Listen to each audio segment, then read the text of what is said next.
Returning to the mysterious concept of Samadi, essentially it is the calming of the mind, which makes basic sense, right?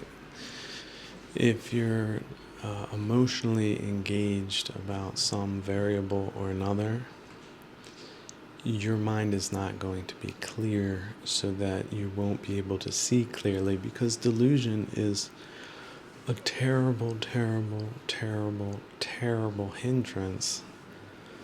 And ignorance is just the basic component of it. But there's a specialized knowledges, such as even the word samadhi, that you would know that, and then understanding that word, which is a very complex philosophical insight. It's not something you can just read and then run past and then not do, because it's in the doing of it that gets you the clarity that then allows you to wisely reflect on matters, like matters of the present, the past, and the future. But really, the present is the wholesome place. But a lot of people, because they're trying to heal, they'll go into the past to try to find some reason for some grievance or another. But that is not the way to liberation. That is just interacting with essentially a false positive. Like, we were given this as a place of reflection, that would be the healing way. But that is a way, dear friends, where people are just constantly pricked and slashed by thorns and smashed upon the rocks of these, oftentimes, yes, terrible things, but it's the awfulization process, which also usually accompanies, along with delusion, a revisiting of the past, which is why it is not recommended at all. It's like the first thing to avoid is going into the past, is that type of basic thing. But see, to get to samadhi, a lot of people go, the mind just jumps on them when they look and peer into it. That's why people don't want to reflect, because it's filled with angry voices, delusional voices, and so on and so forth. And getting through that and taking that, that's very difficult for many people. They struggle with that. They're struggling with the struggling, and they don't want to struggle, so they head to denial territory. Suppression, which is good. Yes, suppression is very good. Strangling out is sort of how I like to call it, or knocking it out by struggling with it, yeah, with right effort to overcome it by letting it go, usually. Like, oh, this weird take on a narrative from 3 years ago just presented itself to my mind, and I could get extremely angry about that, going through the ins and outs, and the door being slammed in my face at the end, and then some diatribe in front of other people, just some, random thing, and I could become unbelievably angry all of a sudden, because it's conjured up, or it's some type of default program that has been foisted onto the mind. But if you don't interact with it, you change the channel of your mind, right? And then all of a sudden you're contemplating dark energy, or how electrons move, or how water interacts with different frequencies as a design principle, like a cosmic kind of design. And you're not dealing with the common, normal, and the vulgar. You're not nursing a grudge. You're not blaming other people or yourself, right? Your very best friend, you're not going to be blaming them. You have a lot of explanations for why, but you're also not going to let them off the hook. Yeah, that could have been a bad move, okay? But down here in purgatory, right, samsara, bad moves, that they're all around. They're very common, very normal. Getting over bad moves, or getting out of bad moves or incremental steps away from bad moves or no moves is really preferable to that, right? That's why it's skillful. It's a skillful practice. It really is. But, people are deluded as far as what they think is good. For example, getting wealthy, they think that's good, but wealthy people know it's not all that good. Also, there's a lot of clinging, right? Lots of attachments and lots of fears. Oh, I have this thing. What if it's taken away from me? Or what if the roof starts leaking and I'm not there to catch it, to call a repair person? Or do I not have the right staff? Or their minds are filled with worldly concerns to an exorbitant, extra level kind of degree versus someone who has nothing. The student who is crammed in an attic somewhere without a thing in the world to bother them, really, except perhaps whatever desires they might have. See, I want to have a Camaro, but not just one off the shelf. It has to be a stock kind of chop-shopped, tuned thing. Otherwise, I'm going to be miserable. I'm going to wreck my 100 or maybe 200 days working towards that goal, which turned out to be so frivolous and misguided and a big waste of time. But the worldly pathogens will say, oh no, that was a really important journey for you, that people should indulge in desires like that and then have the unnecessary suffering associated with them because it's worth it. That's what pathogenists think. But it isn't. Enlightened people don't say that. They don't. They say the opposite, right? Just like the Buddha said. But they don't know about that. They know about baseball, or worse, spoots. They know about spoots. Who did what ball got dropped where, but they don't know about that.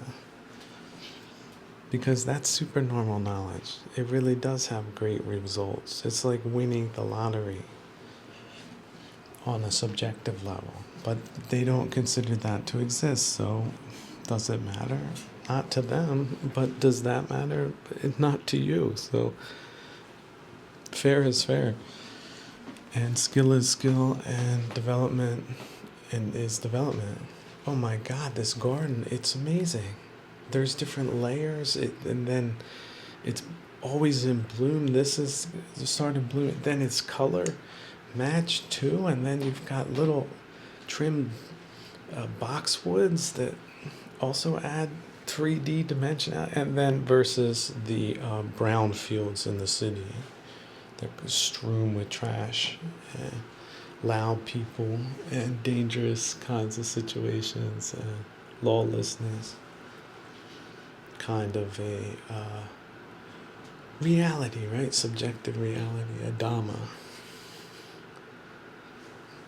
But your practice not only got you physically away from places like that, but very importantly, subjectively, spiritually away from that by engaging in rigorous spiritual hygiene on a minute-by-minute basis, so that all of that nonsense has been scrubbed away 155,000 times until it's never even a part of your consciousness.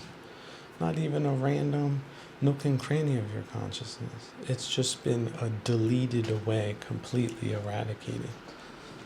Again, like pneumonia that you don't have anymore.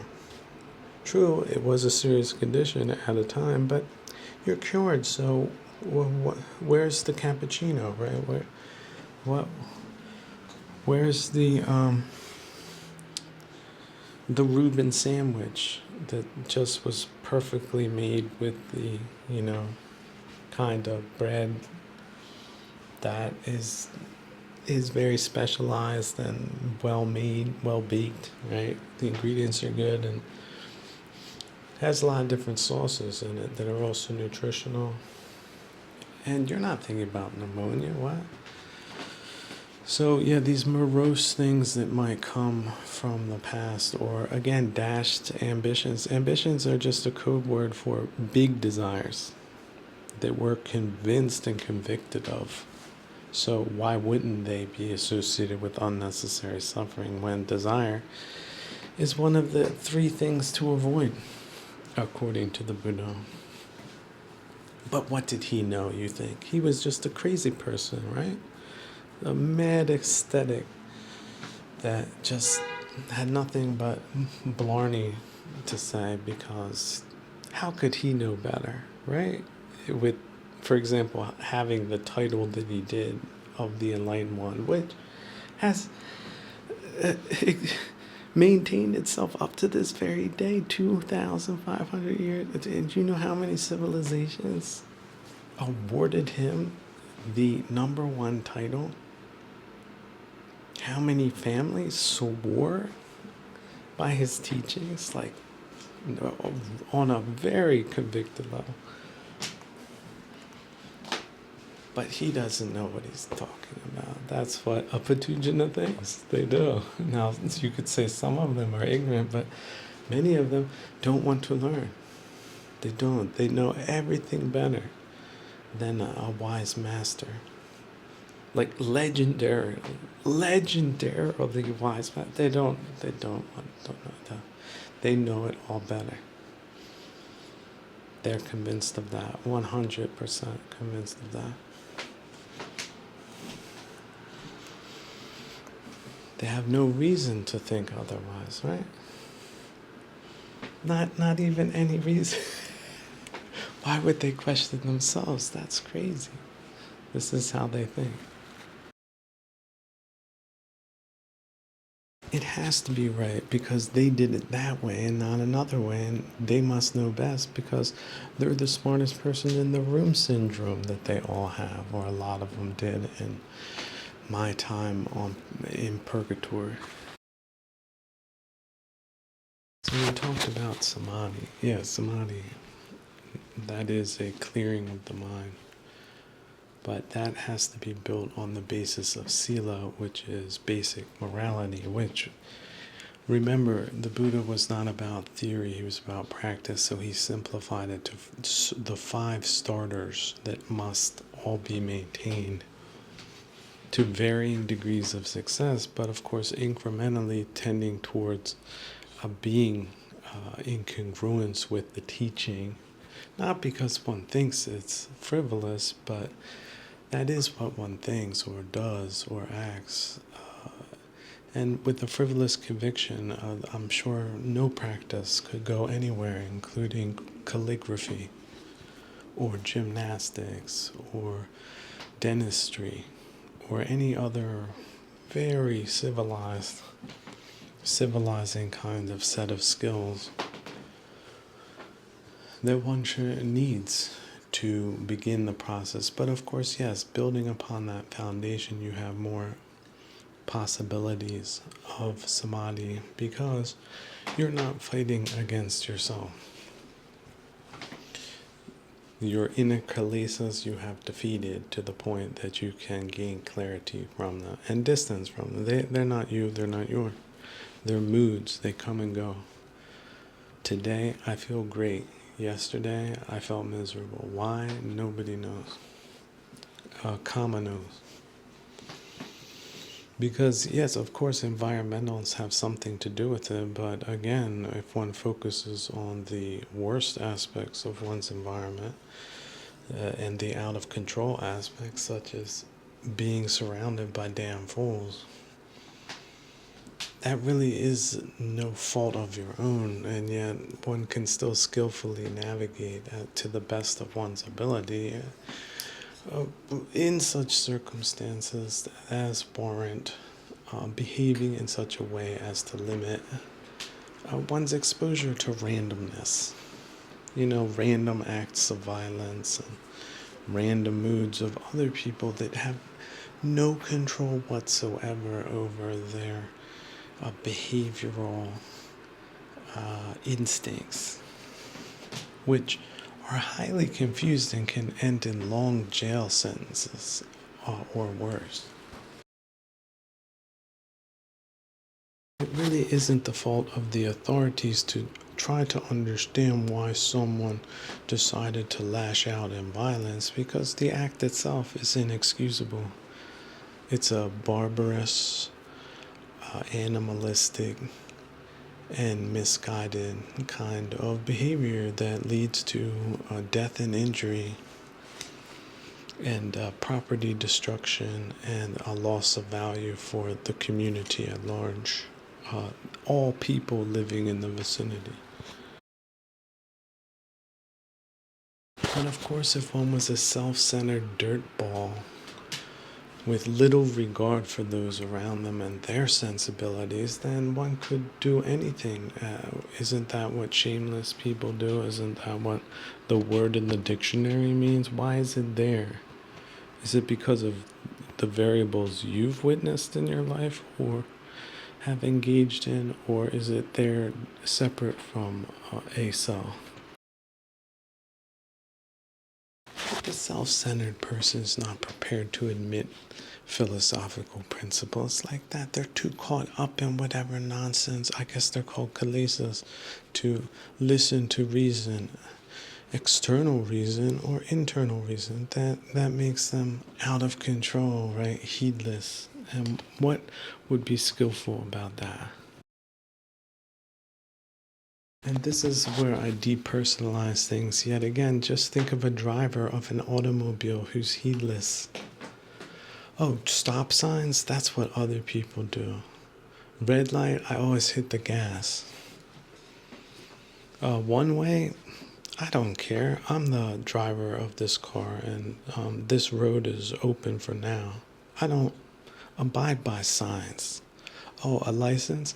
I don't have that. I didn't decide to put myself through that like other chumps. And so I just drive around without a license and insurance. That's a tax. It's a tax I won't pay. And anyway, accidents, I won't get into those. I'm the best driver that this planet has ever seen. I'm 16 years old and I've got an attitude like that. How much wisdom do I have? Not very much, but that's the state of humanity that surrounds us. Varying levels and varying states of enlightenment and the opposite of that. Delusional, hateful, malicious, and every other word that one can find in the dictionary to describe how unbelievably awful people are and can be, should they not have any semblance of effective spiritual hygiene. And just when they were going to smash in my windows with bricks, they stopped and thought to themselves, how much better it is to know about things like this than to not know anything about things like this, to not be able to gain distance from a self, to engage in depersonalized reflections that lead to incremental and fundamental positive healing and equanimitous outcomes for the practitioner versus just leaving it be willy-nilly by chance alone, just rolling the dice as far as one's skills go. And so be a reckless, unteachable driver with their foot on the pedal. How can the outcome come to a successful conclusion? A completely avoidable one, should one begin to learn the principles of skill. So what are some other mistakes Westerners make? That's what someone wrote in recently. Well, I would say that a couple of their biggest mistakes is the just basic assumption that life is easy and should be straightforward. But if you look into, for example, the stories of Parsifal, they didn't believe that in the 12th century in Europe at all. And why people would think that would change, like the fundamentals of human existence and also spiritual development, or de-emphasizing that, is sort of beyond me. But no, it's not easy. It's not straightforward. Parsifal got himself into the castle, right? Of the Holy Grail, and he also got himself out of it, and then he had to try to find his way back, and he sort of just made it, and then the story sort of ends. Now, there were some modern flourishes that could have been based on older tales, but one of the versions is that once he's given the second set of instructions of how to get there, the story ends. So it sort of leaves you in a mystery about a mystery.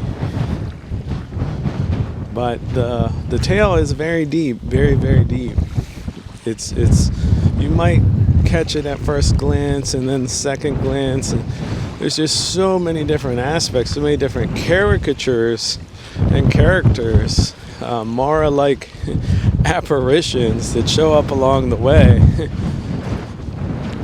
And yet some of them, like what was it, the hideous woman? What a wonderful signpost in life, right?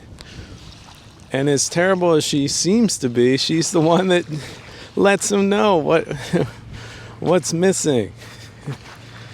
And it's a lot of humble pie. He has to eat a lot of humble pie and digest it a long time in order to figure that one out. Because on the face of it, the appearance of it, it's sort of just negative, right? But it really isn't. It's very insightful. So a lot of the journeys we go on spiritually, they're universal journeys. And a lot of people have been on this journey. The Buddha was on this journey. And why the Buddha, everyone's obsessed with the Buddha. Well, returning your mind to the Buddha is returning your mind to a champion.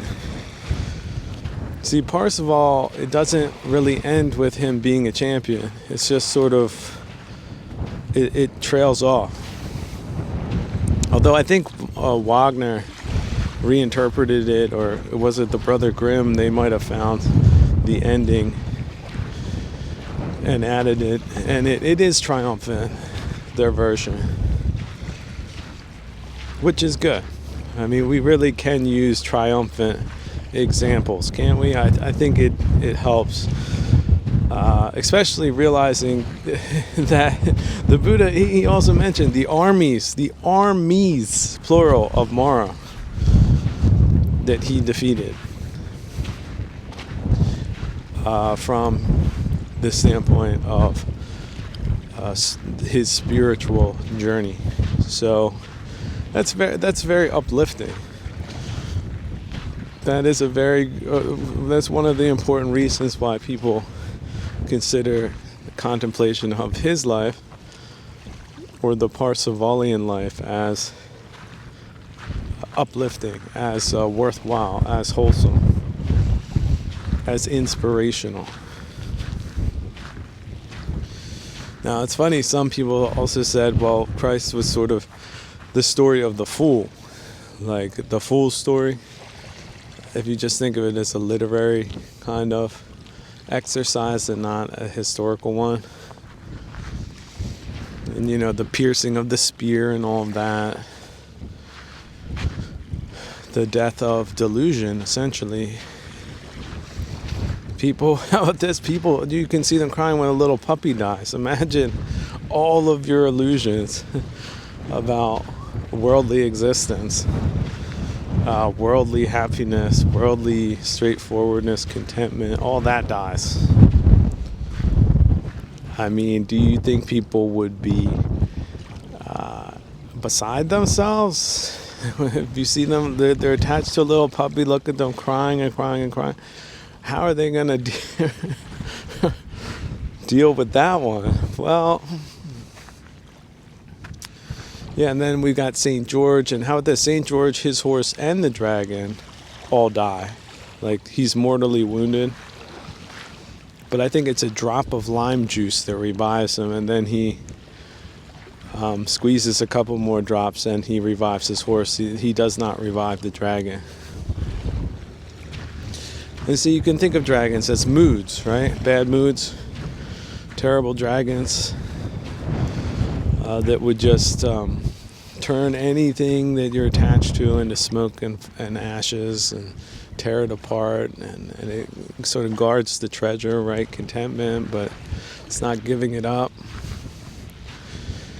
And then the Dragon Slayer, right? He's got to figure some things out. It's not a straightforward thing. He's got to figure out where the weakness of the dragon is. He has to hang out with the dragon in its lair. He has to study the dragon, put up with the dragon. He has to get, in many cases, extremely and seriously injured by the dragon. And a lot of his friends and companions, they get killed and devoured by the dragon.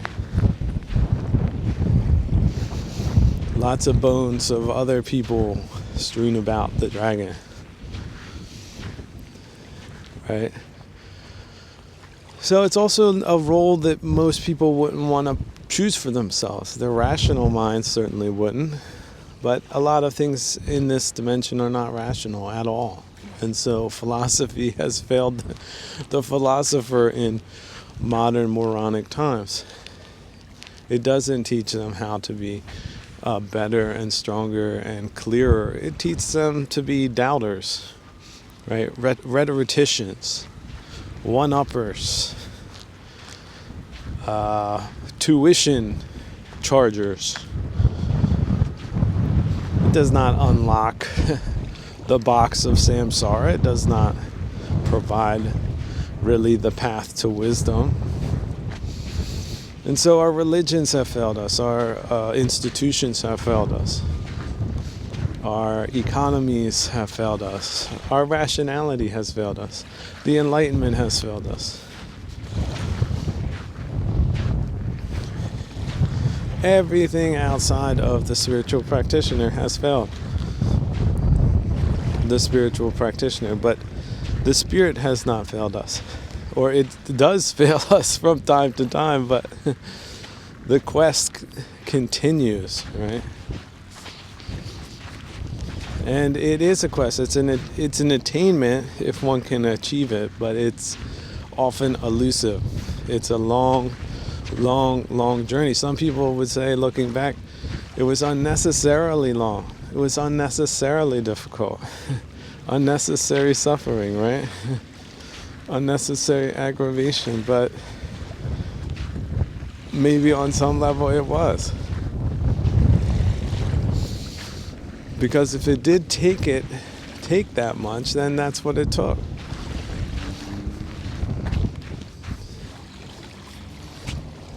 And that's the other good thing about Parzival. Like, he just had to ask the question, where is the castle of the Holy Grail? You go down here, you take a left, it's right over there. He had to ask the right people, but he had to also ask the question. And then the castle was really close. Right next door, so to speak, or in the neighborhood of the mind, the place of refuge and divinity. And not just riddles and conundrums and unconscious wonderings, which is what our lives can appear to be if we look back and try to make sense of it all. Especially in a worldly sense, it doesn't make sense, but in a spiritual sense, it sort of does. That life is a riddle, wrapped in an enigma, and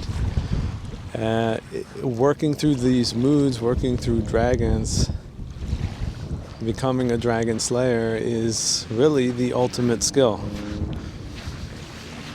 There's no dragons, it's all invisible dragons. What about moods? I feel terrible today. I don't know why. Is that a dragon? Why not? I can think of that as a dragon. It's nicer to call it a dragon than psychosis or something, right? So changing forms and conditions, you get that bad weather, spiritual bad weather, it's about hunkering down, right? It's about being skillful. It's about detaching, redirecting, in some cases enduring it until it passes, and not expecting externals to solve that for you conveniently. See, we have a society of convenience in many cases, so we would think, oh, we could conveniently solve these problems for ourselves, but that's not how it works. And we really did have a social and cultural infrastructure, one that wasn't being undermined and attacked on a daily basis, mind you, by a predatory financial regime and their gophers and step and fetchits that have turned Western civilization into something unrecognizable almost, something out of a bad dream. But yeah, changing forms and conditions, things like that. It's bad karma, leads to bad outcomes, and then the thing is defunct. So we're sort of in that transitional period where the fundamental principles aren't there, and the results of that have not yet fully manifest themselves, although in some places they have. Like I said, these cities that these monsters have mismanaged, they could all be electrocuted tomorrow based on the charges that a people's court could, with a whole lot of justification, come up with within the span of a few hours. Maybe how this mass murder or, cultural genocide, something like that.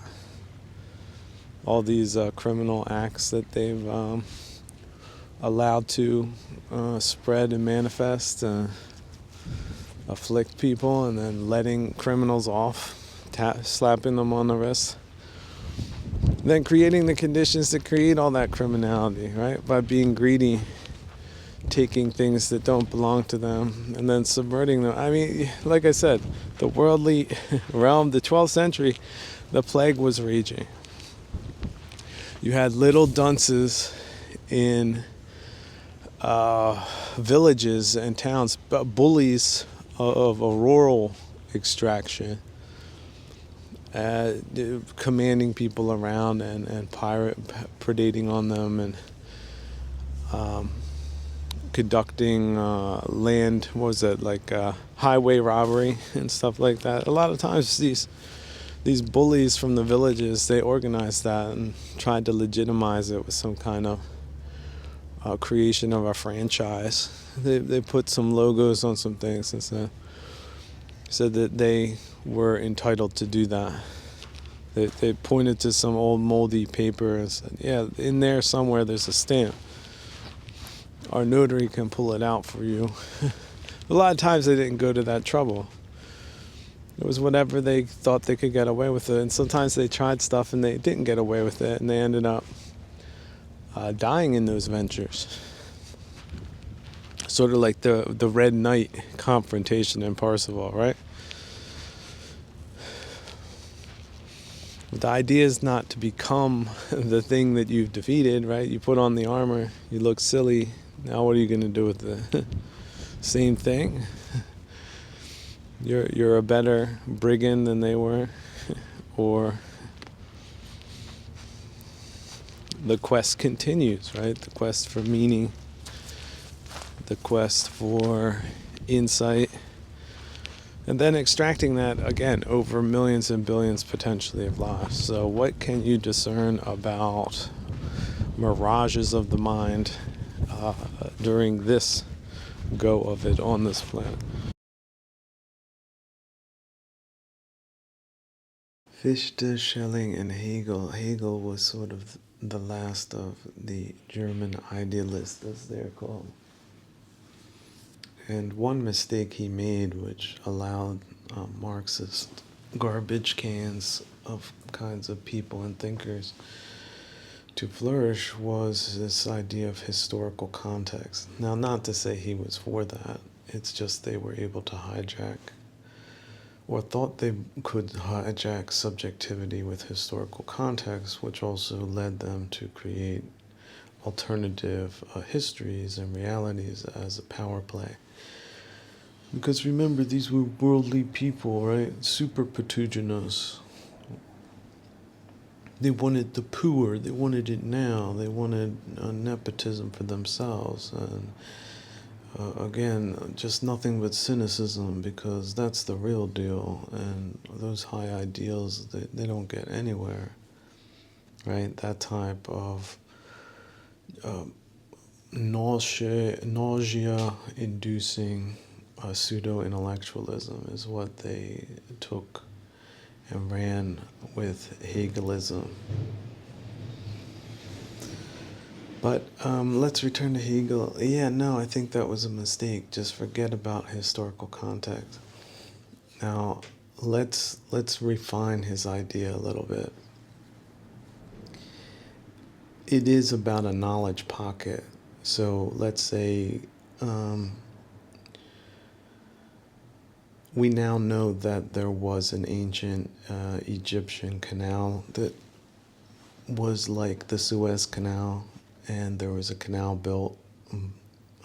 I think it was it by Darius, a Persian king, and maintained Zagazig is one of the towns that it connected other rivers and tributaries with.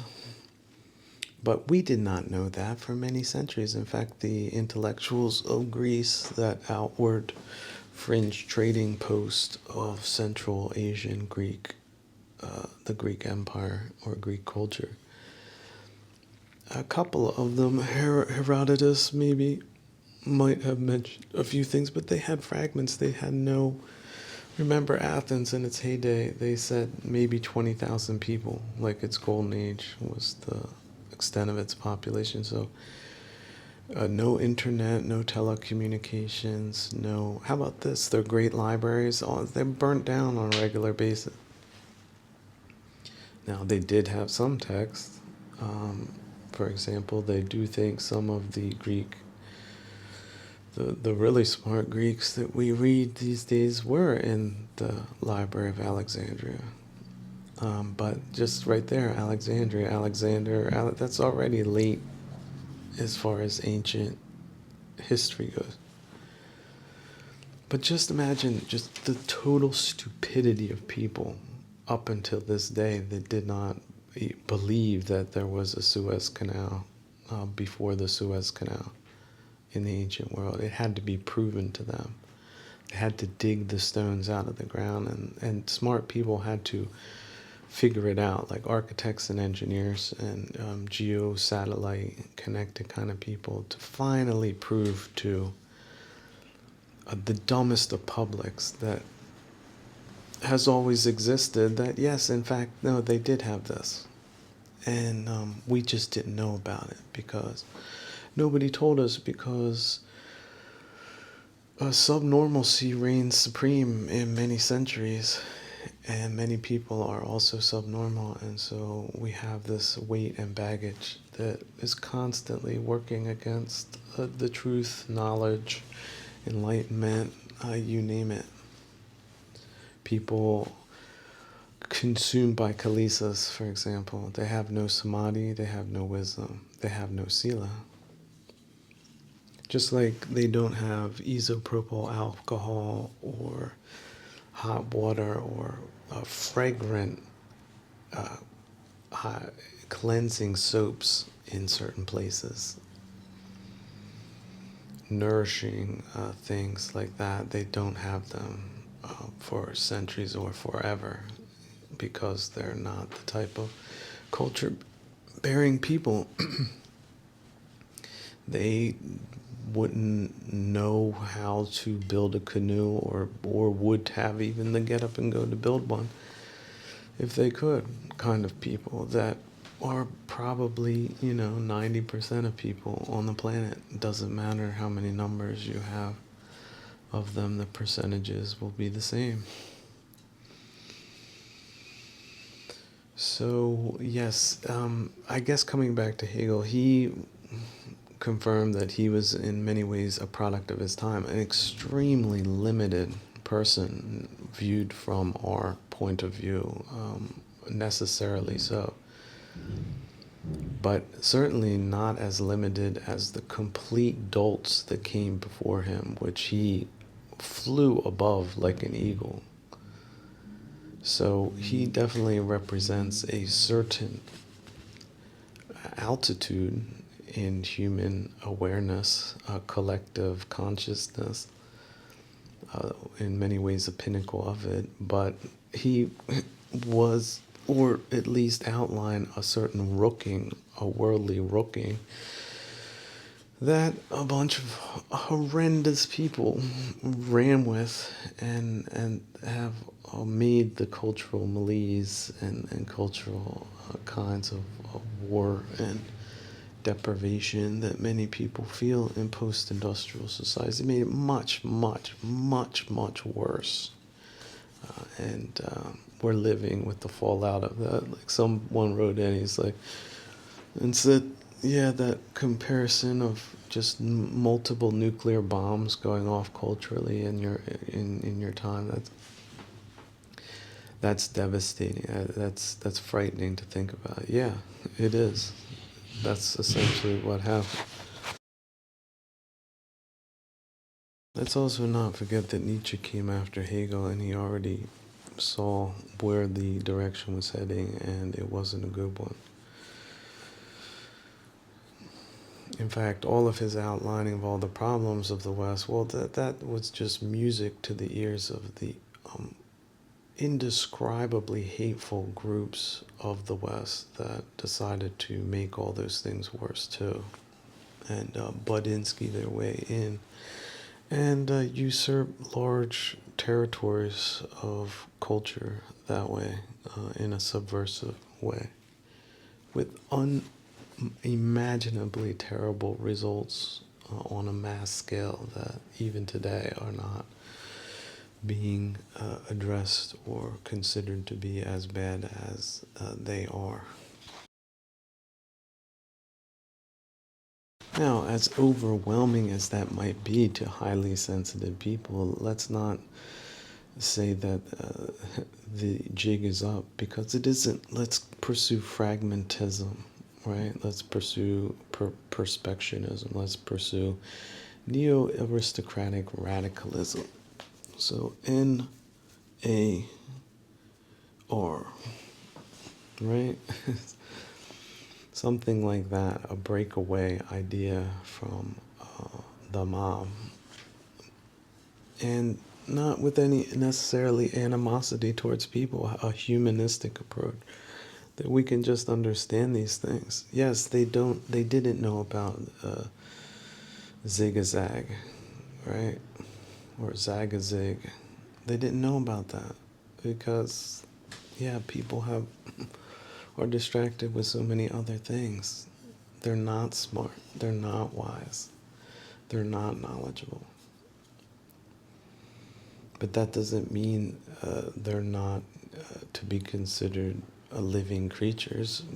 Deer are neither, none of those things either. And yet, why should we have any hate or animosity towards deer? We should have a lot more understanding for humanity, being humans ourselves, should we not? Because if we make too many harsh pronouncements on humanity, well, won't they come crashing down on our heads as well?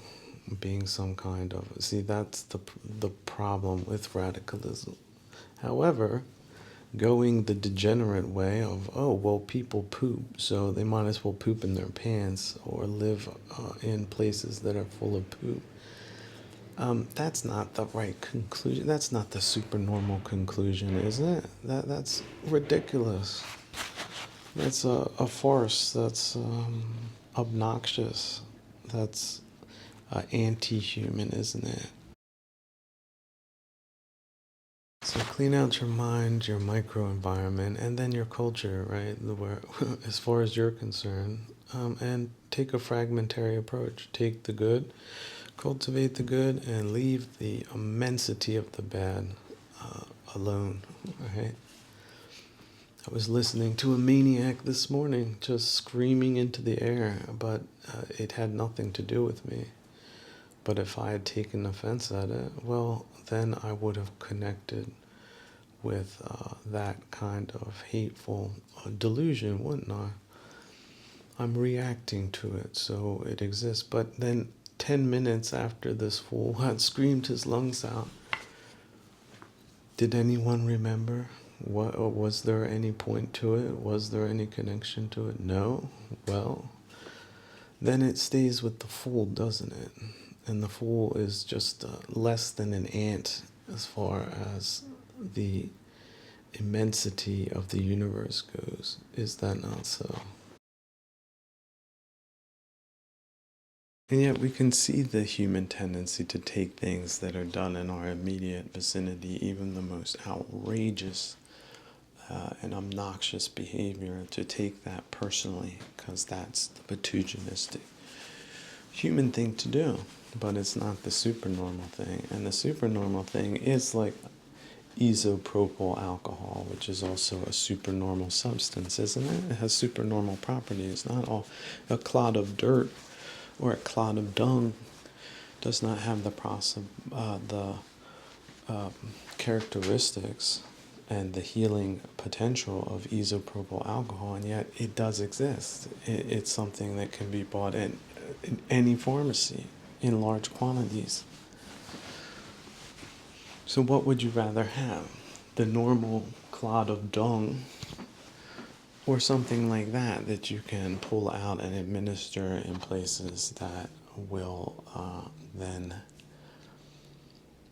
sterilize a certain place if needed, like a wound, like aggravation, something like that, that cooling, burning sensation. Oh, look, it's burnt it all out.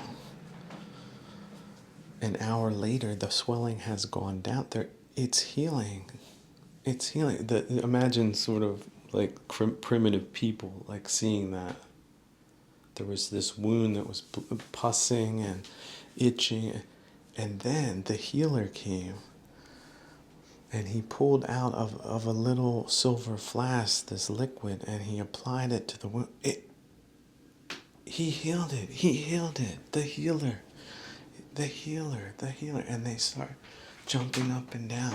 The enthusiasm that people would have. That's the kind of enthusiasm and healing power supernormalcy has compared to the opposite, or normalcy. But rest assured, the clods of dung people amongst us, they don't feel uplifted by isopropyl alcohol. They feel burned. Right? They feel sterilized. They feel constricted. They feel excluded. They feel feelings that are barbaric and insane. And so why should we overly care about the feelings like that, or should we not at all, although we can still recognize them, or not just in others, but sometimes within ourselves, which is where we apply that isopropyl alcohol when they arise to the kilesas, time and time and time and time and time again, to be free of them, or to reduce them, subdue them, shrink them. Because that, dear friends, dear ladies and gentlemen, is not a normal practice. It isn't. And people can claim that they're doing it and have it, but if they don't, who suffers? Them or someone else? Or both? Now, the sweat-drenched, bile-drenched patooge in the back stands up and points. But no, you don't have that all the time. You're not enlightened. Well, yeah, it's not about all the time enlightenment, right? See, we're bringing the human factor in so that our concept of religion is not dogmatic and thereby impractical. Yes, we can have times, we can be made aggravated, but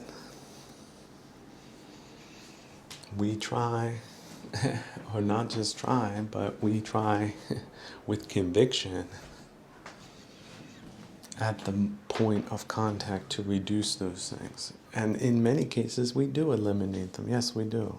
The sweaty patooge in the back, he doesn't believe it. But other supernormal people attest to the properties of isopropyl alcohol or its equivalent in a spiritual form. Now, that's not to say it's good for all things, but spiritual aggravation is, it's actually quite good for that. But it has to be developed, in many cases in a laboratory, using chemistry that eludes patooges.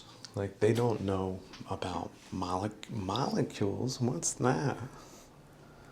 This plus this and the molecular structure, that doesn't exist.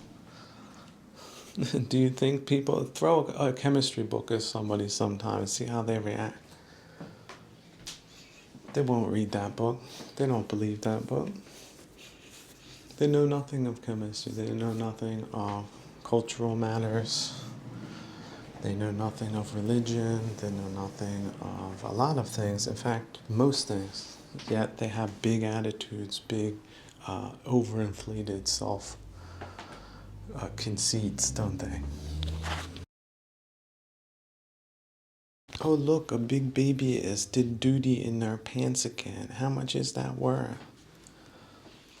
Well, to them, it's pure gold, but to anyone else, can they sell that? Is anyone going to buy that for a penny? And yet these deluded people think, oh no, my big baby poo is the same as what you're doing. It's just you're extremely popular with knowledgeable people, but I want that for myself.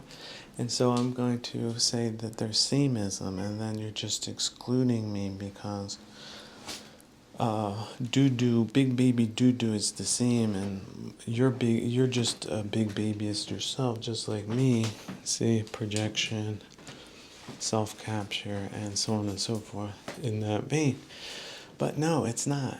So embrace radical fragmentation.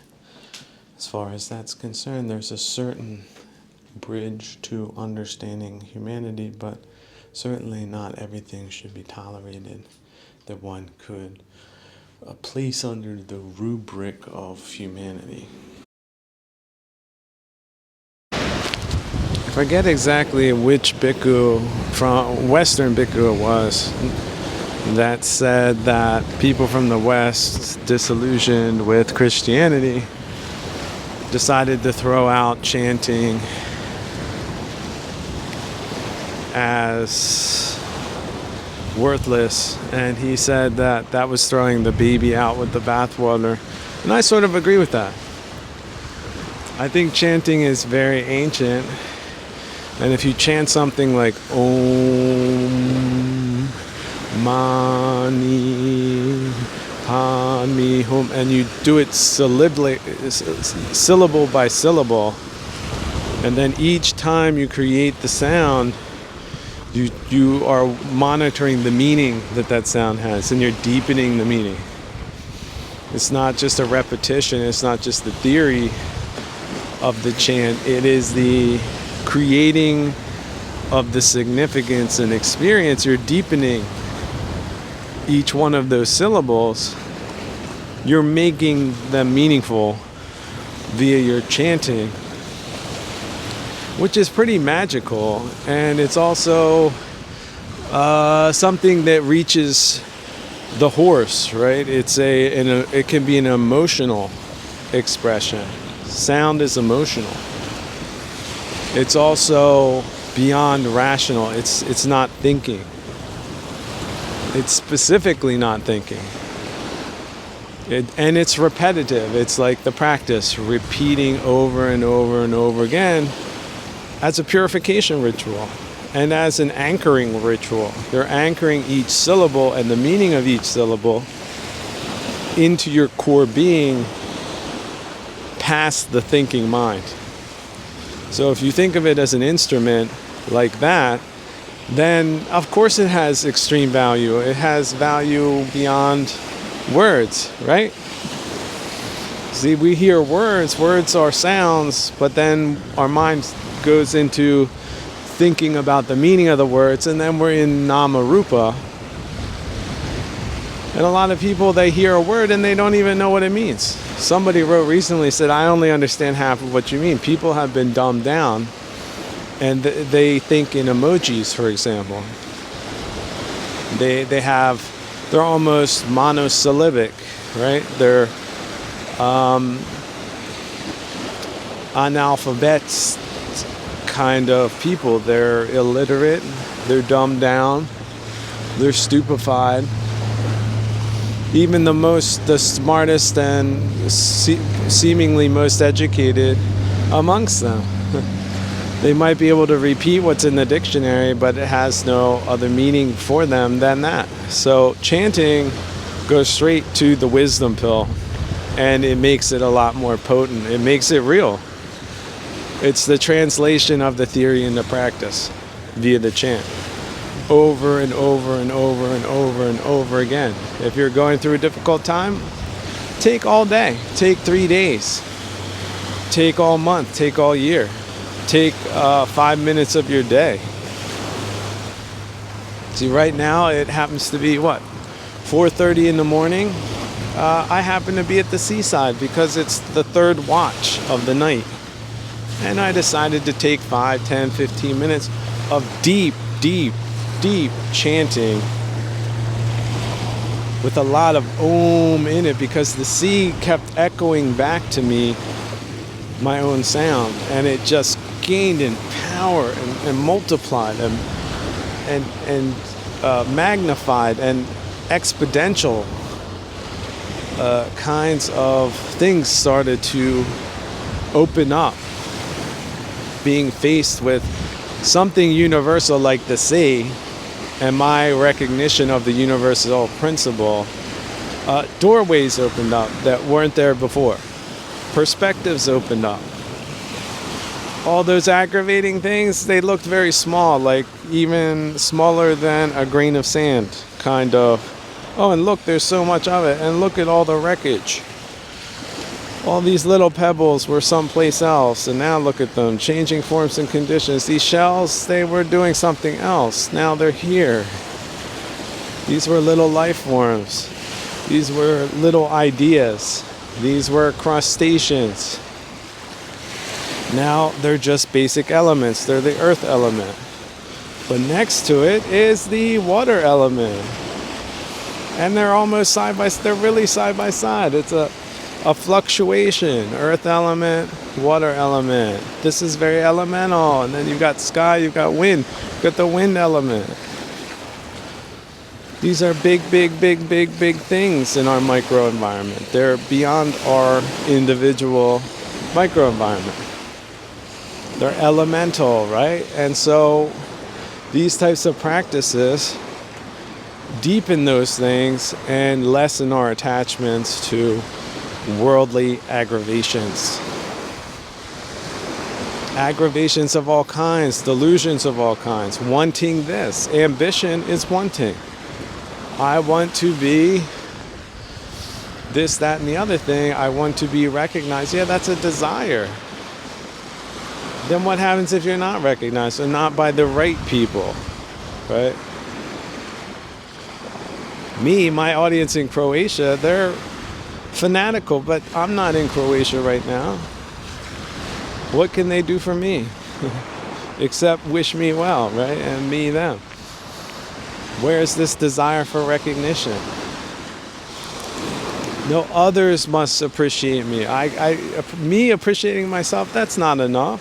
I desire more than that. Therefore, to the extent that I desire that, look at that disappointment. It's as high as a skyscraper.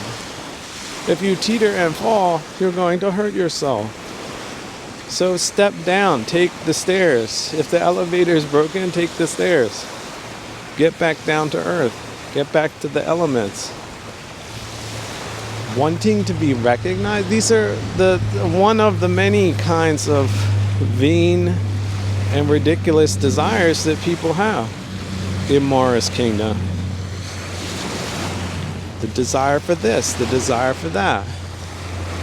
How about the desire to be loved and cherished, which some people would say sort of a basic human desire. How often does that go fulfilled? Not very often. Some people would say never. Me, I woke up this morning, someone was screaming obscenities in my direct vicinity. That's how I started my day.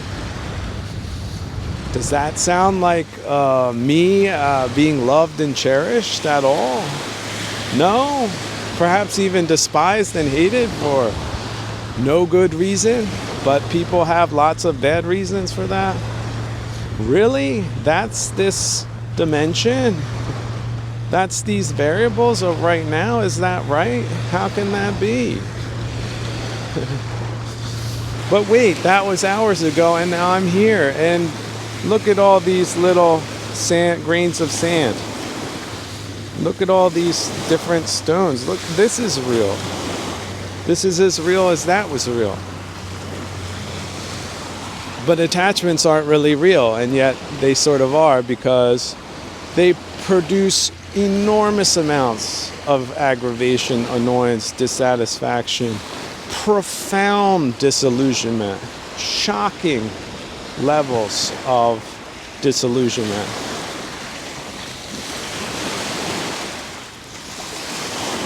But instead of seeing that as a bad thing, we can say, okay, it's one and done. We've seen through it. Now let's make sure that we don't suffer from it.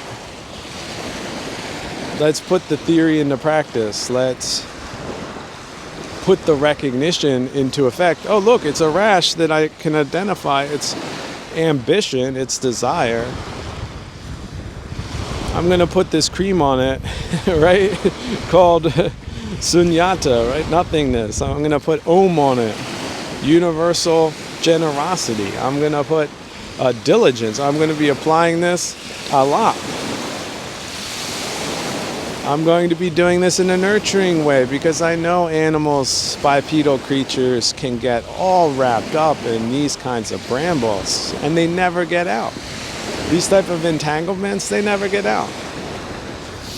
Go round and round and round and round, get worse and worse and worse, roll themselves this way, that way, run straight into the briar patch faster, harder,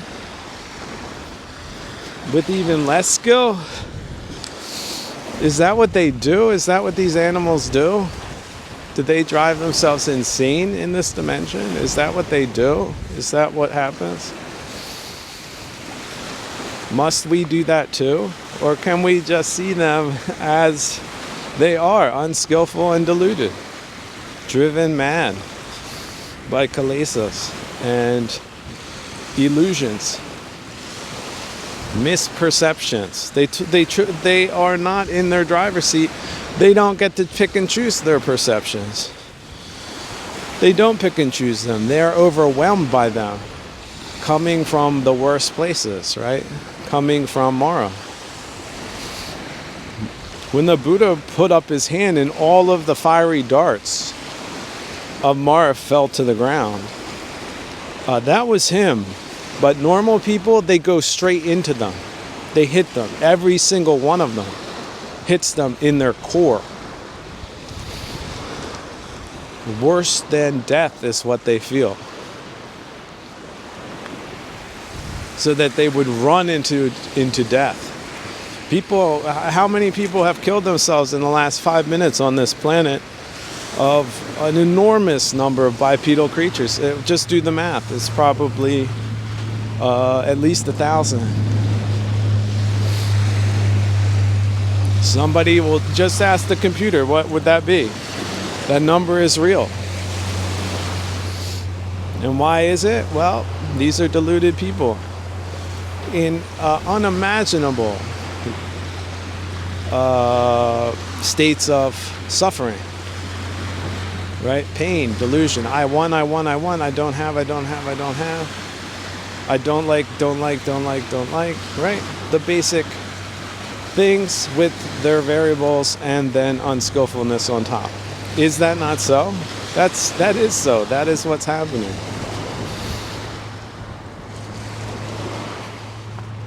But with this practice, it isn't. And when you're chanting Om Mani Padme Hum for 72 hours straight, talk to me then, whether or not it works for you. If it doesn't, well, at least you tried, right? You didn't just read this or hear this and then not do this. You did this and then you came back to me. I mean, again, some people, they crawl. They fall on the ground, they crawl the last 100 yards or so to say thank you. Old people, like they die on the way, crawling. Having finally got it, having finally decided to rigorously pursue cultivation of the wisdom pill instead of the cultivation of the kilesas, or the inability, the helplessness, the passivity towards the kilesas, just letting them rule by default kind of a way of living that they might have had before because they didn't know any better, because ignorance is the biggest part of delusion. They didn't know that they had this option. They didn't know about the wisdom pill. They didn't know that they had to activate it themselves. And that, yes, they were responsible for that. Nobody else. That person who stole their this or that, this person who defamed them this way and that way. No. They weren't responsible for how you reacted. You reacted this way. You reacted poorly. You reacted unwisely. You reacted in a common, normal, and stupid human fashion. It might have taken a week of seeing it that way, but then 1 minute ago you changed your mind and said, hey, it doesn't matter. That could have happened down here. It did happen, but I'm going to see it as not even a milestone. I'm going to see it as a pebble. I'm going to see it as karma. I'm going to see it in a completely neutral, depersonalized way. Why? Because I can. Because I built a ladder and I climbed up to this pinnacle of perception, and I'm going to stay there for a while. Why? Because I can. Because I built this ladder. Rung by rung, I fell down every damn rung that I even built. I broke through them enough times, I've replaced them enough times that now they work. I know the technique. Here I have to swing across to the other one, right? Like that. That's a simile for skill, right? It's not straightforward. One thing the mind isn't is straightforward. But knowing that, we can now deal with what we're dealing with, and we can match it. It's going to try to trick you this way. You can trick it back. Oh, it sees this body and wants this body. Well, now you can think of the body as it decomposes, or the things that come out of the body. Look at all the things that come out of the body. Is that attractive? Some people, they need to sit and stare at it for 10 minutes. Then some of them start to heave, like dry heave. It comes from finally it reaches that level. They become ill. Some of them, they start choking, and then because they get that close to it, that they can see it and smell it, and they don't look away. But they were desiring a body. But this is what the body produces. But they were only seeing this one thing and not the other thing. And so they were delusional. And that's how it works. But also the correction of delusion. That's how it works too. Another insight that came to me was that there's really no connection between 1 second to the next, except our mind is sort of like chewing gum. Again, these memories we have, some of them aren't the way we remember them. For example, being in a terrible relationship for different reasons that we might have been denial about, like not being able to manifest, or as Jung calls it, individuate, but it's actually perhaps more than that, liberate or complete your spiritual journey. And so we're stuck in a so-called great relationship that consciously delivers everything you could possibly want, and you're still frustrated or annoyed with it because that's not the point of existence. It's not the point of your existence. And it's a conflicting. There's no doubt about it. Like, the rational mind is why am I not happy with this? Which is where you can come back to the amor fati principle, loving fate. Yeah, guess what? Love your fate more than delusion, because fate doesn't love you back. And it's our mind that thinks really in those terms, like, oh, these externals will love you back. No, it's the internal love that needs to be generated and discovered and cultivated. A lot of you have absolutely none of it. None of it. It's not there. That's why you're frantically searching for it. But you're looking in the wrong places, aren't you? You're looking for it with the wrong people, aren't you? And they might actually not be bad people. It's just they cannot create that for you. That is some type of social myth that was propagated during the Romantic period, right? A bunch of novelists wrote a bunch of love stories, and people were like, oh, wow, that's the way to happiness? Oh, I never thought of that. And they all tried to do it, and they all failed miserably. Which is where we get back to older religious models. How about this? Cities. Cities, many of them, like good ones, were founded by monasteries, which means they were founded by a monk. One monk went to one place, and a civilization grew up around there, and the principles were core. Like the people, think about real believers, people who left wherever they were coming from, migrated there and conformed in a monastic way to the monastic rules, which essentially became the municipal rules. And it was a real system because people really believed in it, and it was real. And it produced real results. It produced all different types of people doing things in a religious way, right? Not because of happiness, not because of material wealth, although some of these cities became unimaginably wealthy, like Augsburg, unimaginably wealthy, like the richest city, or at least some of the richest people live there because they wanted to live around civilized, law-abiding people, right? People that weren't greedy, hateful, and or delusional. It's inherently attractive. It's inherently civilized.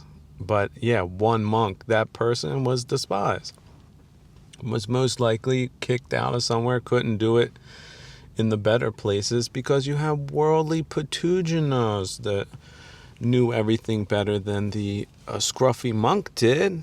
He didn't know anything about intrigues and Machiavellianism and inherited wealth and corrupt notaries and corrupt courts and all that. He didn't want to know. So they had no time for him, no time at all. Go away. They shooed him away. They exiled him. But you see the seeds of civilization. So if you're a seed of civilization and you're not real happy with what you see around you for very understandable reasons, just blow in the wind.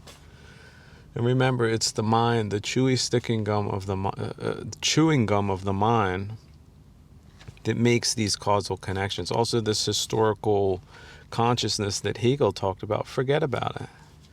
I mean, I am one of the first people that love to go into archaeology and languages and things like that. But beware of the historical consciousness because it's delusional, right? It's sort of very delusional because it's sort of based on realities that we think are hard realities. And so they're more delusional than other delusions. And so beware of it. It is manipulative. It is somewhat influential, but it's a bad influence. And it's not something that you should be overly captured by.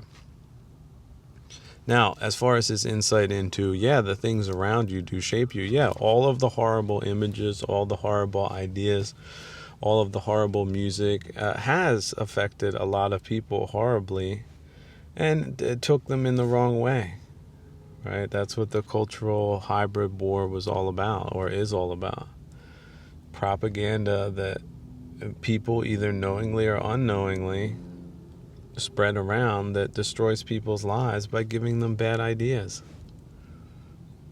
right? Just in the form of ugly images is really enough to create moods, right? Even a historical mood of decline versus something else.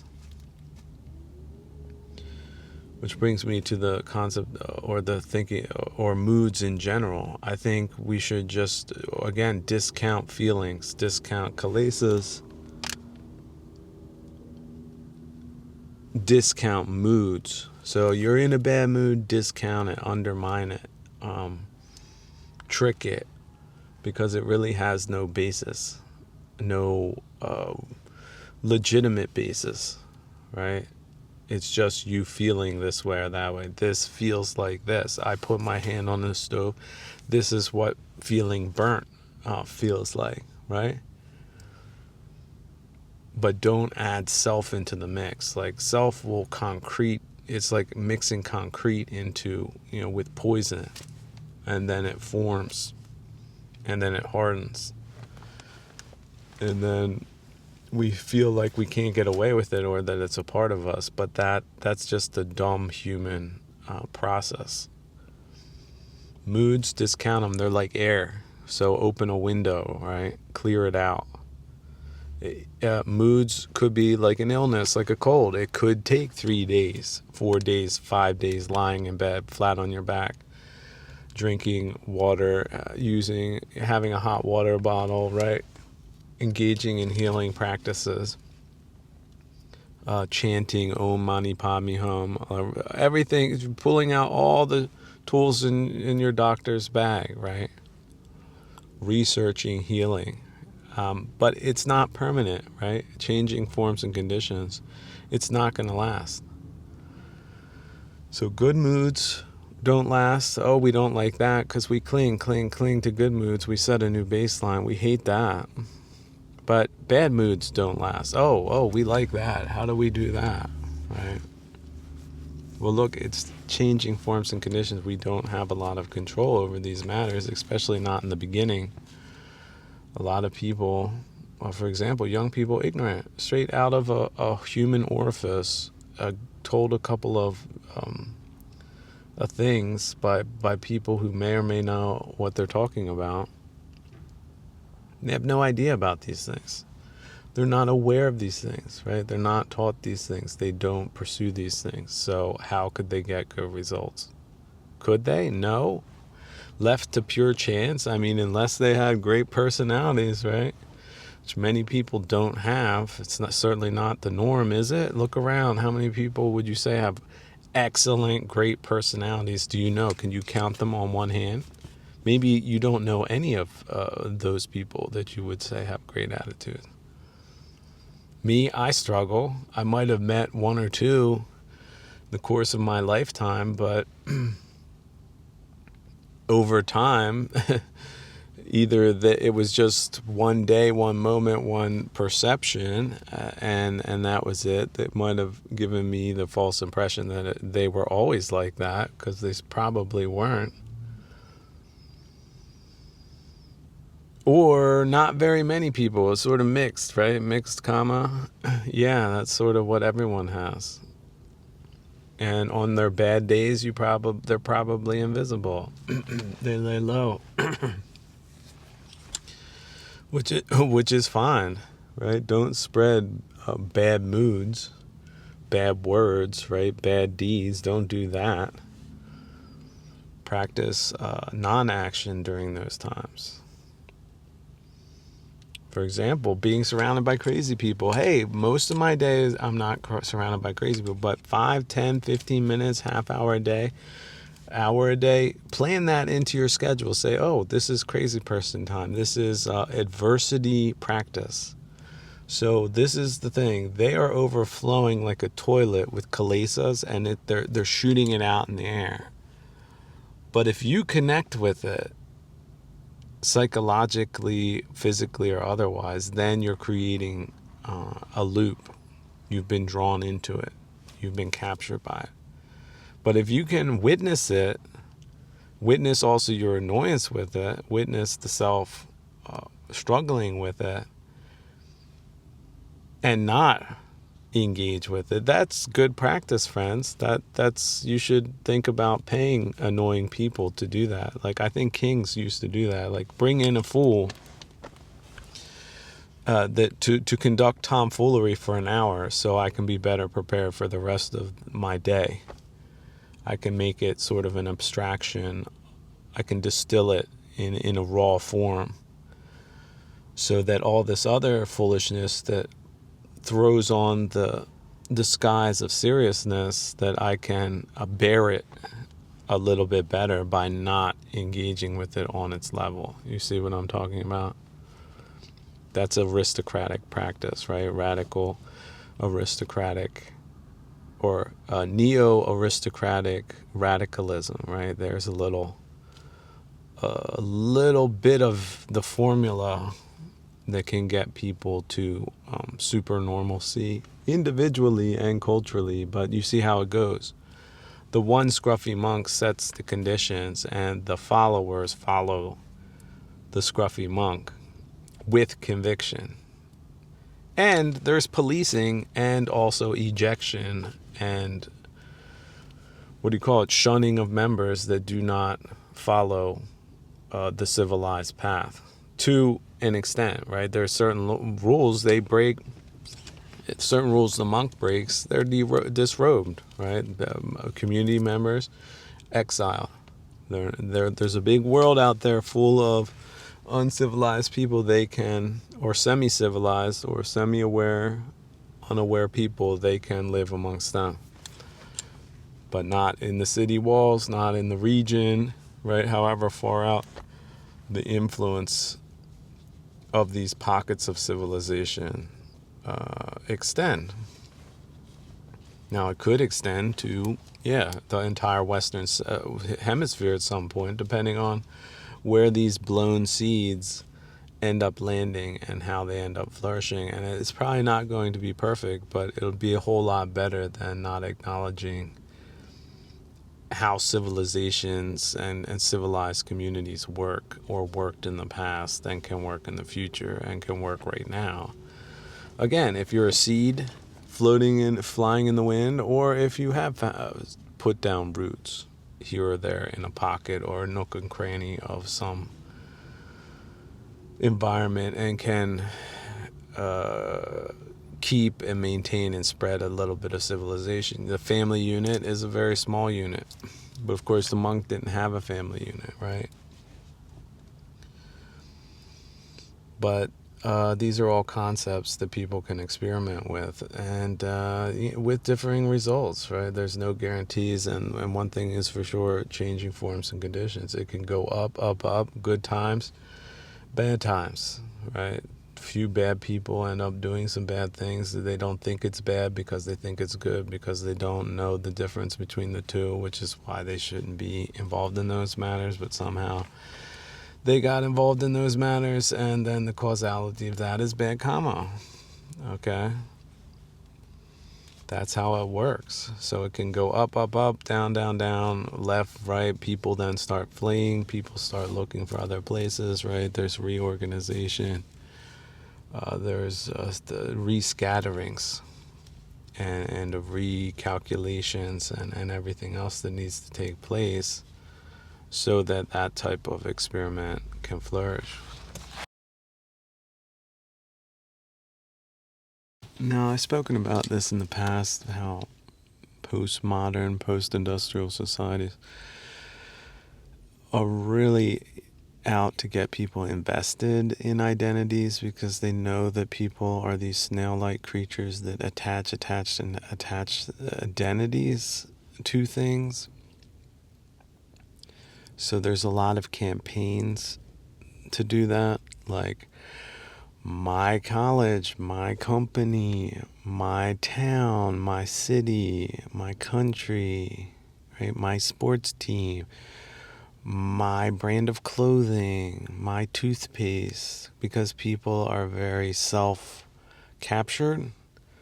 In fact, there's really low and despicable and horrible cultures and religions that are very much based on that principle of the self-obsessed person and leading all the way to God principles that they think they're gods on earth and everyone should listen to them and they don't have to listen to anyone else and just act with complete impunity, right? The despotic personality sort of disorder, right?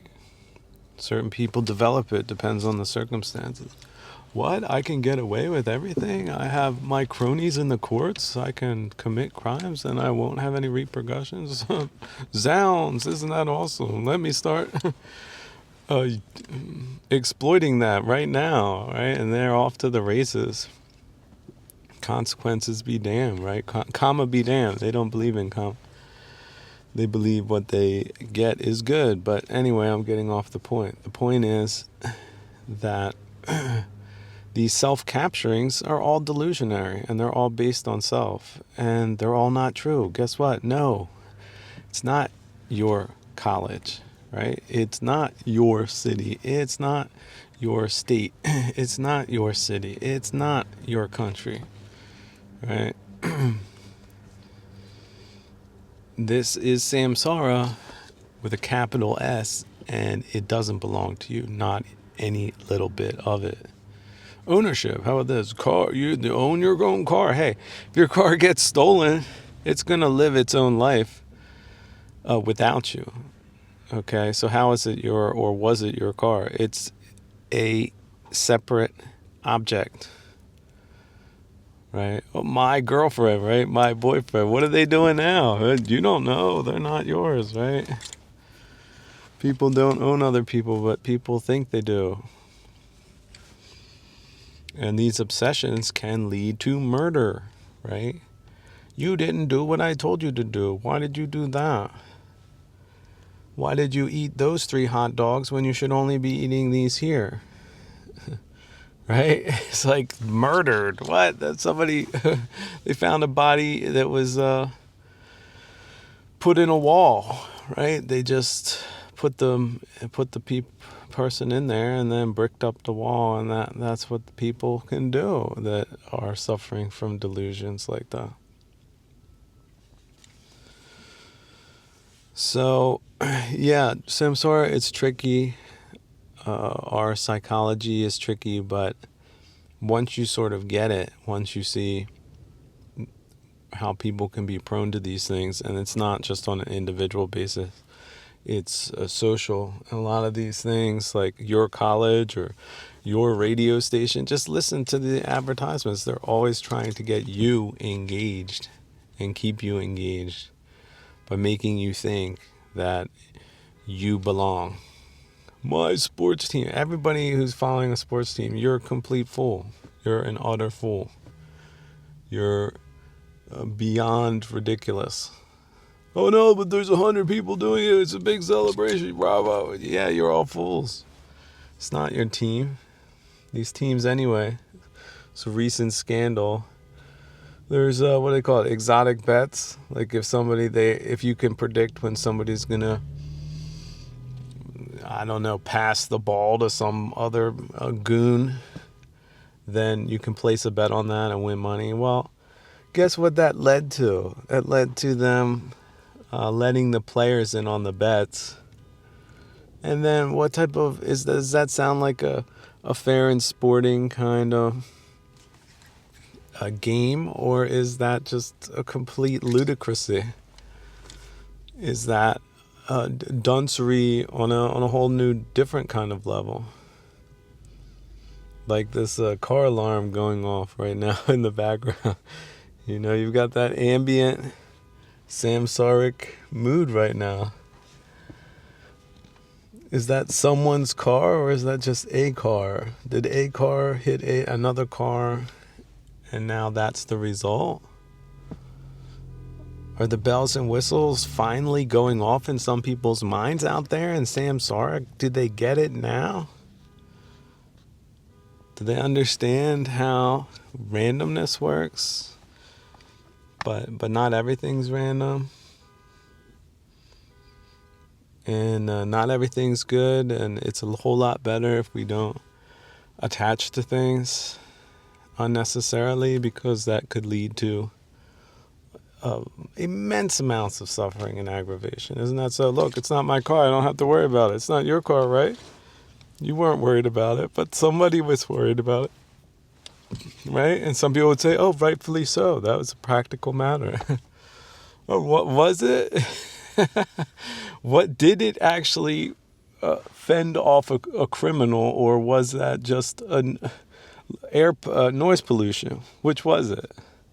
How many times, segue to comedy routine, how many times do car alarms thwart actual criminals? I want to know, because my feeling is never. Or the 1% does not justify the 99% of noise that the rest of the time these super sophisticated systems are engaging in. Boom.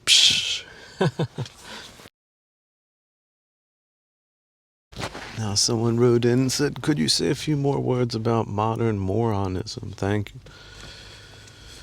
Well, we could say that, to put it simply, that many people have been conditioned into things that aren't true, or ways of living that are not good for them.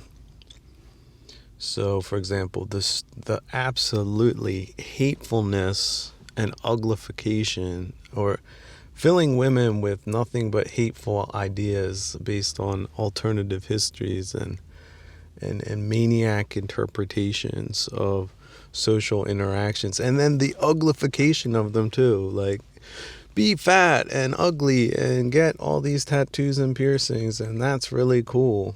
That's like a blatant example of it. But more important than that is just, let's say, the psychological tendency to focus on the bad, the ugly, and the aversionary, and to condition yourself into that. As a critic, see, people who might be super normal, to base their attention on the things that are disturbing and bad is really a big waste of time. And finally, there's nothing super normal about that. So you should watch the mind wandering towards the aversionary things. And this can take 10 minutes, 15 minutes, a half hour, an hour. It could take all day, but don't latch on to the aversionary. Think to yourself, while your mind is looking for something aversionary to latch onto because it's been conditioned that way, or it's conditioned itself that way, like a dog barking at cars, right? That is not the supernormal way. The supernormal way is disengagement and also patience, right? And then nurturing whatever it is. The sun is shining, right? That's the one thing. Or the cloud formations are quite cool at this moment, and the sun is shining, and then maybe there's a plane that's flying, coming in. These are all things that you could focus on instead of horrendous genocidal social trends and all different types of propagandistic subversionary dunkings that you might be secondarily affected by, and so on and so forth.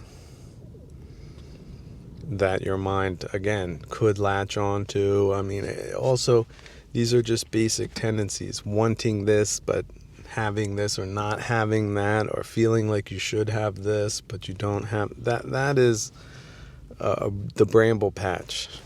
Okay, so there's nothing good about getting worked up about bad things. There's nothing good about engaging with it.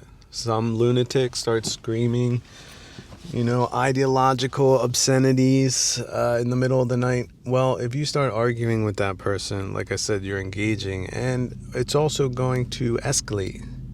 So it could end up in the murder of that person, or you yourself getting murdered, or both of you getting seriously injured, and then also being involved in some type of arbitration process run by second estatists. So those are all outcomes that aren't necessarily the best or even remotely good. And so not engaging with those things is really the kingly and sovereign and good thing to do, but it's sort of elusive because it's non-engagement, right? It's stoicism at the point of contact. It is if one is enraged to a certain extent to notice that, but also not to make it worse by adding to a causality that need not be if one not engage with it. Because this samsara certainly is not a perfect place.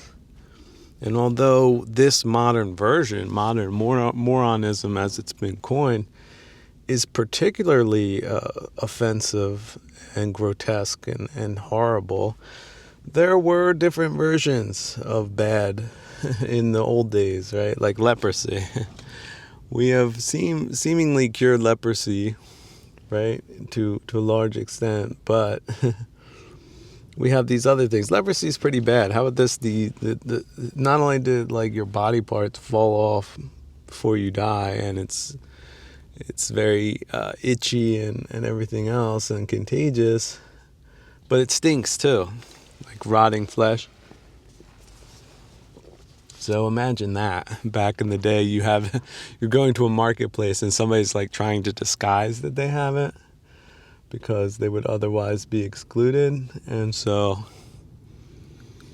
then you smell that when you're in the marketplace and you know that people have it, but there's inadequate policing because of, pathogenism of the day. Some lord up in his castle just doesn't care enough, and now you have to deal with it. So look, samsara, pretty much always bad to a certain degree. And your mind, where is it? Is it with that, or have you detached from that, and are you cultivating and focusing and nurturing just that 1 degree of 360 degrees in the mind moment you find yourself, that 1 degree of civilization or liberation or peace or wabi-sabi, right? Just this is it right here, right now. This is what's happening. There's no mental noise on top of what's right here, right now.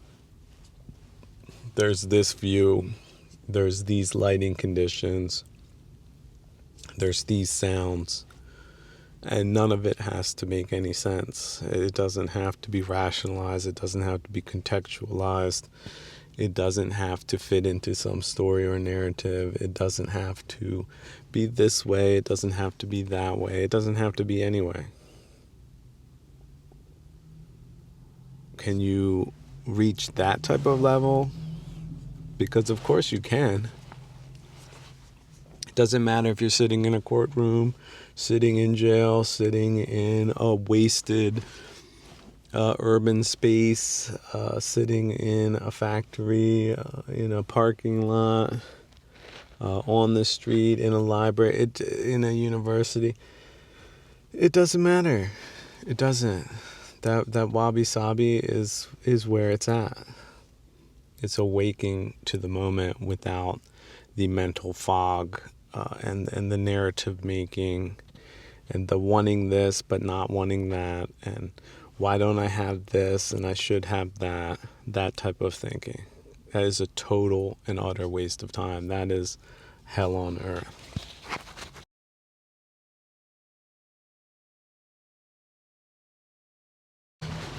What about happiness? Someone wrote in. Yeah, what about it? Let me tell you something. It's an internal game. The stupidest, most basic mistakes that Patuginas make is the delusion that it's an external, that their happiness is dependent upon. And it's so easy to make this mistake. We make this mistake in 1,000 different ways. There's 1,000 different nuances to the game. But whenever we're fixing our psychology, right, our spiritual world, making it dependent upon something in samsara, which is the dimension of changing forms and conditions, go to the beach, walk up and down the beach and say changing forms and conditions enough times till you finally understand it. There is nothing permanent here. But I wanted this shell to stay here and not there. Nothing is permanent. I wanted this crab to show up this morning just like he did yet last morning. He didn't. Or she didn't. They might not be here anymore. The seagulls might have got them. Right? Changing forms and conditions. So, again, we attach our mood to external things and then we are disappointed. Or for a couple of days or maybe weeks or months, we believe whatever narrative or myth we're spinning, and then at some point it comes to an end and then we're devastated.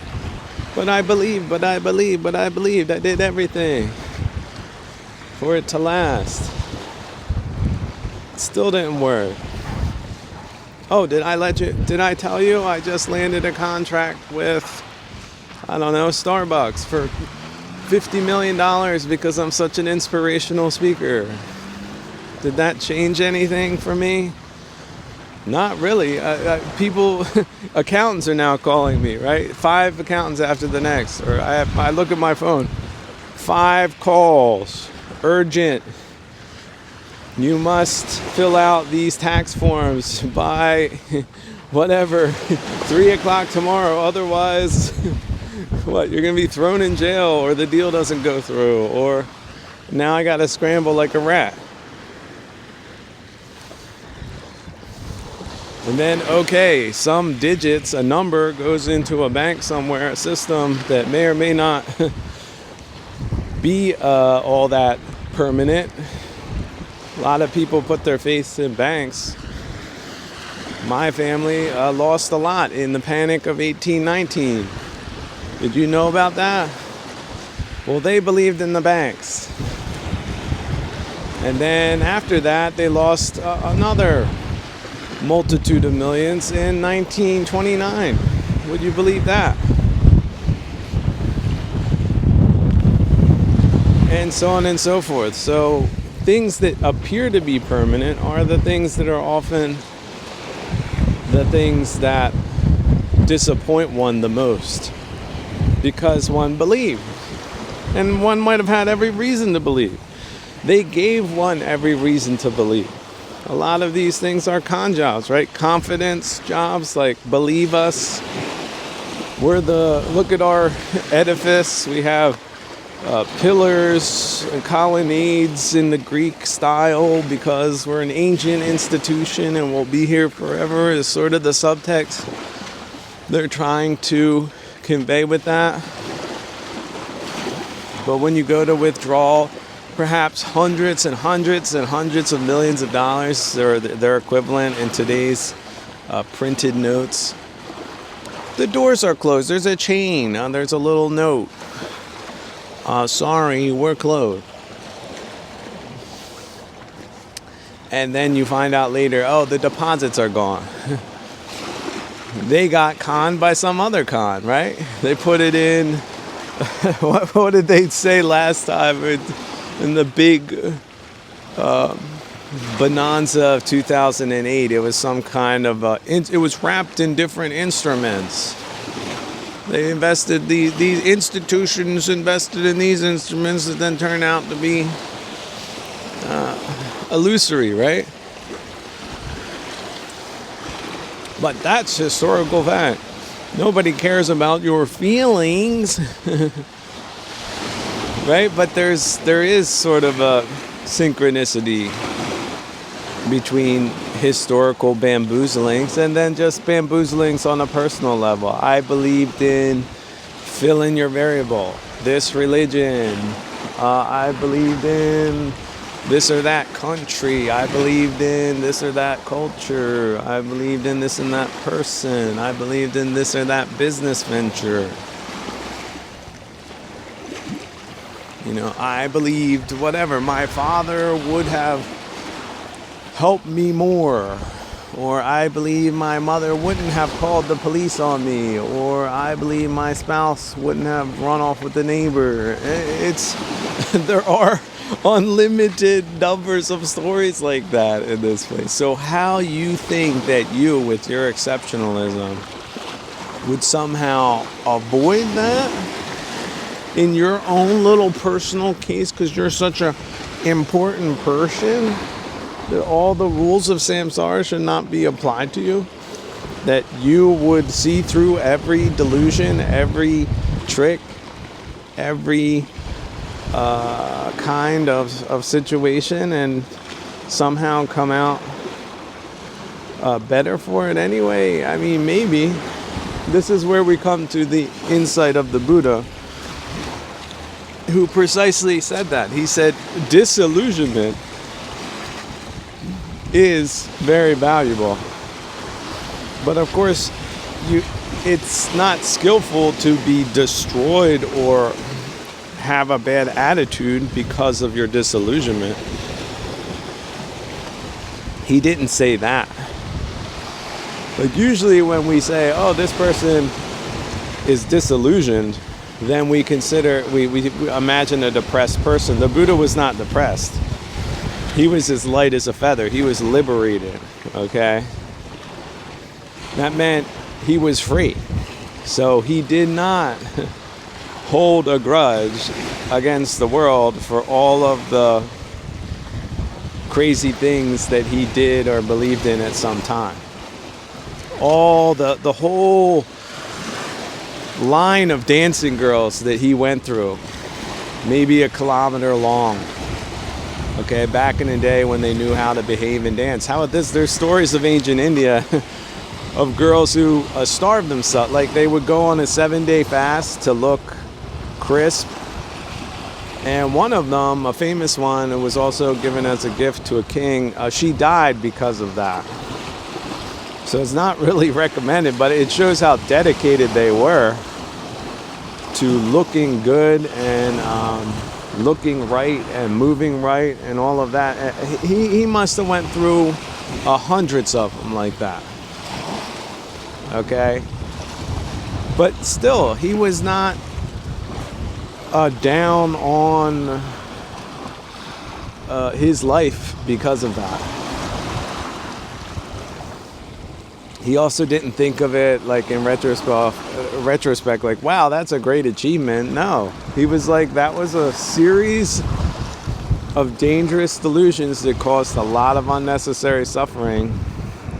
Like, how about this? I got this, but I want that one now kind of idea or thinking, because that's how people do it that are unskillful. I've got these 3.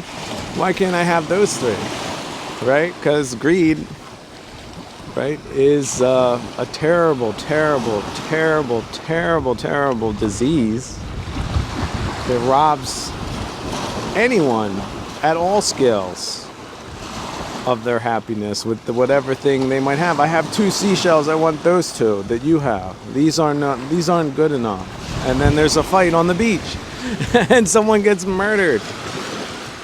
And then what? What happened to the nice beach day? Well, greed took it away. They were taken away by greed. One just individual case. Today, that story probably happened somewhere. Could it be Sri Lanka? Probably. Somebody ran off with the tuk-tuk. The tuk-tuk. I'm still thinking about writing that film. The tuk-tuk bandits. There's people out there stealing tuk-tuks. Because of why? Because of greed, that's why. They want it. They feel they deserve it. Okay, there's some self involved in that too, right? Overinflation. No, 3 tuk-tuks, that's not enough. I need a 4th and 5th. I need the one with the chrome wheels. I mean, I'll tell you, this movie, people would be laughing till they cried. And why? Because they'll be able to see how ridiculous greed is. With those variables, it's just their own variables. They don't see it. Happiness is an internal game. And that requires, lots of sitting down and doing nothing, right? Practicing Wu Wei as a meditation practice. Prayerful meditations take all day. Nobody else around. Confront the monkey mind. What's it doing now? It wants this. Why? It's complaining about that. It's thinking about these wild theories, social theories, histories. Everything was fine till these people came and wrecked everything. That's what, ill will and aversion, right? You could consume your entire life with that, or you could find some solitary places and then confront those things where they are not relevant and say, I do not need you in my life, right? I don't need the thoughts in my life. The other things, like where are cockroaches living right now? Probably all over the place in horrendous cities that are all over the place on this planet. But if you're not in them, why would you be thinking about them? Why would you be remembering the time where one crept up on you? Where one got into the cereal box, or you turned on the lights and there was a snapping sound and they all scattered. Why would you be thinking about those times in a good place? Unless your mind isn't right, see? And you can really only catch it when you're in a place that's free of them. And then you notice, well, guess what? They crept into my mind. That's where they are. And getting them out, it's not as straightforward as you might think. Because the mind is often not under our control, even if we think it resides in our body. Even neuroscientists don't know where our thoughts originate from. They don't. Well, we have this gray matter zone here. If somebody gets hit in the head with a bat, they act this way, but other than that, they're clueless. They also don't know when matter stops, right? There's at some point it becomes like electronic field, like electrons and quarks. It gets fuzzy and then it disappears, and they don't know. And the same thing with thoughts. They're not you, they're not yours. They come from different places. Now, of course, there's causal connections. Conditioning is a thing. A lot of people, I heard a very wise Ajahn say the other day, karma is just habit. So if you have the bad habits of mind of worrying about things unnecessarily, getting angry about things unnecessarily, being greedy. I need to have a Ferrari, damn it, now. And I'm going to take his greed, right? Variables. Some people are like that. Carjackings are a thing. Oh no, that guy can't be that fly and exist in my turf. I have to have that now. That's not skillful. So in other words, pruning the mind, cleansing it, cultivating it, is the purpose of existence. And we don't know if this is the only life we will have. The Buddha said it wasn't. So this is where it might take a leap of faith for materialists or modern morons, and they don't like that, but this is the point where they would have to do it, because guess what? You cannot know everything. Humanity does not know everything. AI doesn't know everything. It can repeat some stuff. It can put a couple of things together and repackage it, but it doesn't know definitively. It doesn't have feelings. It doesn't have moods. Humans are captured by moods all the time. And those moods are very, very, very significant and important for us. Imagine having a month where your mood is just unbelievably good versus the opposite of that. Which would you rather have? Well, what if it's not just a month? What if it's for the rest of your life or future lifetimes? Well, how does that sound? That sounds pretty amazing, doesn't it? Well, how do you get to work accomplishing that? Well, it's a cultivation process.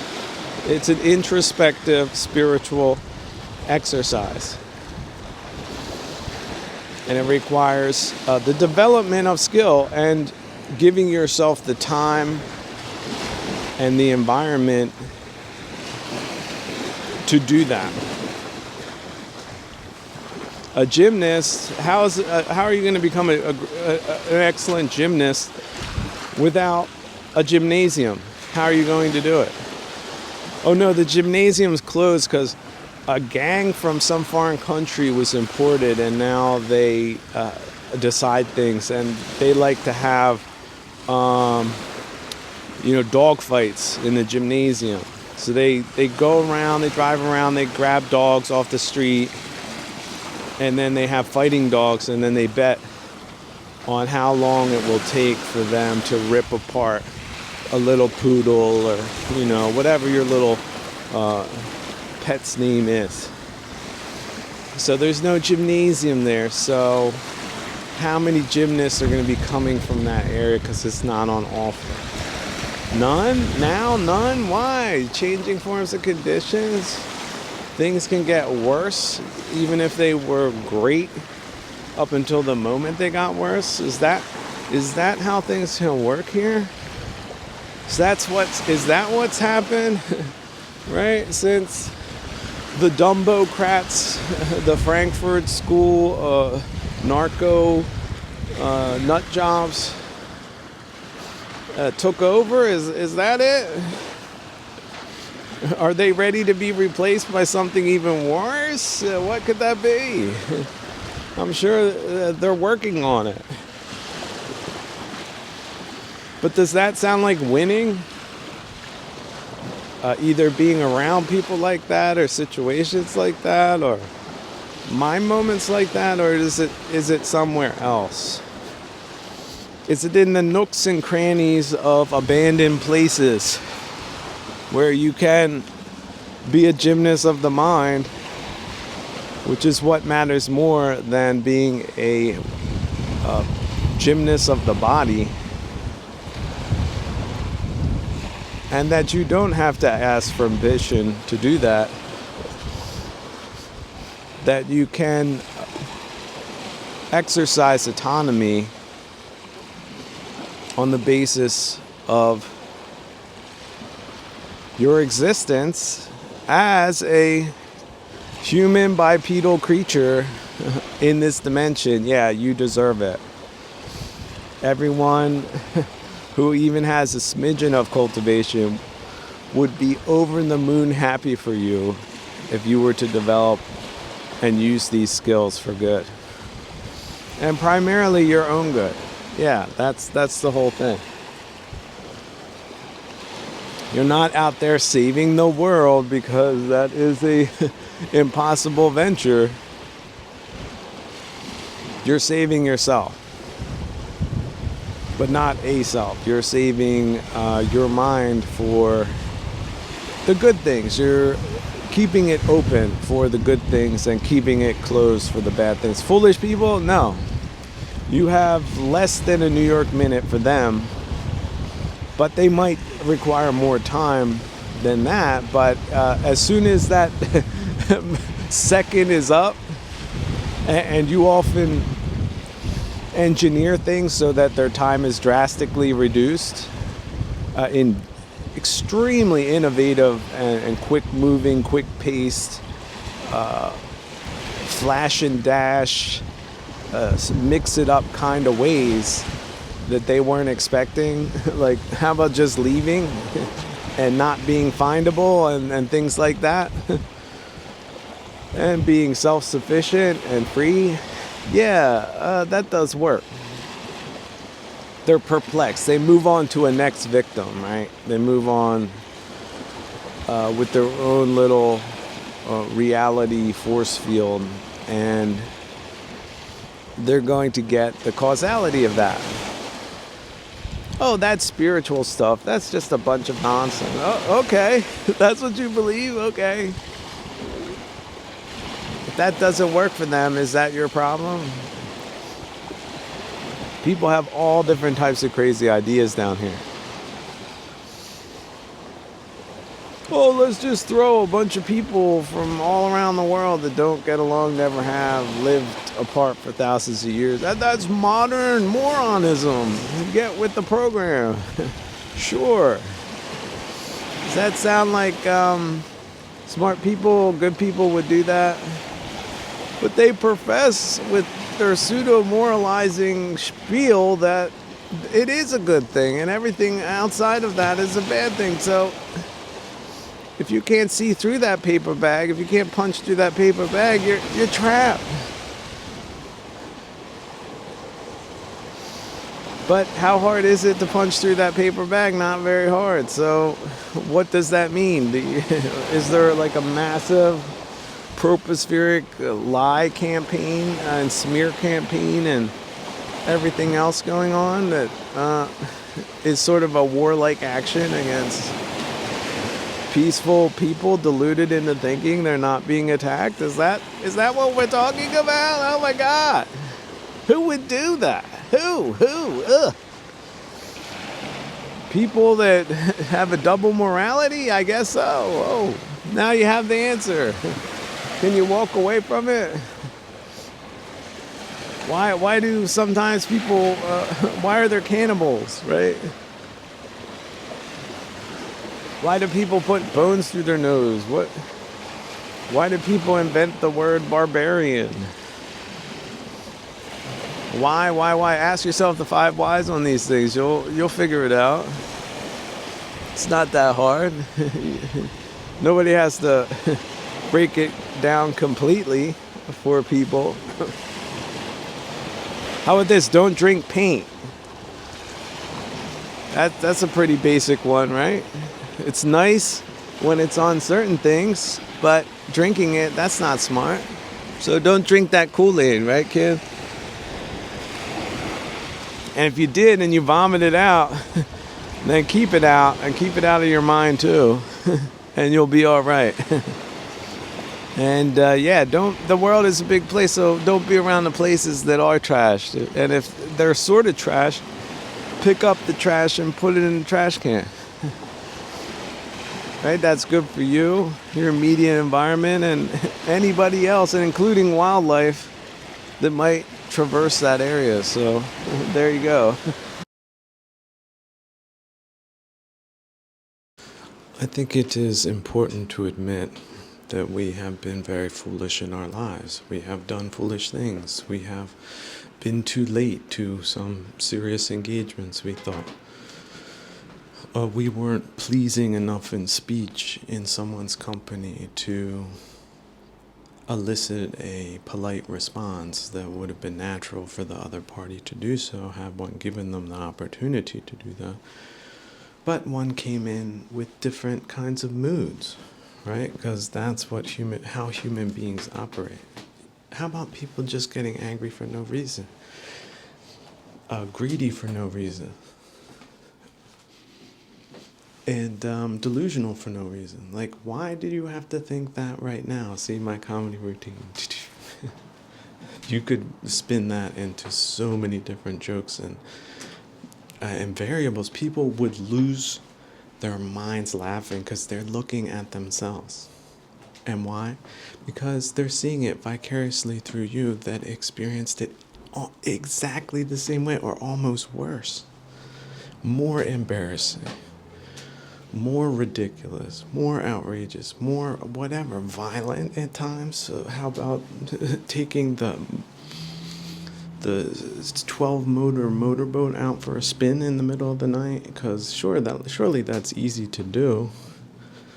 You just drive the steering wheel and then you run into a storm and it ends catastrophically with the loss of life and property. And it just started out as a lark. It started out fun. These are the trails of causality that we can unleash via many different forms of foolish behavior. Not just one, many different forms.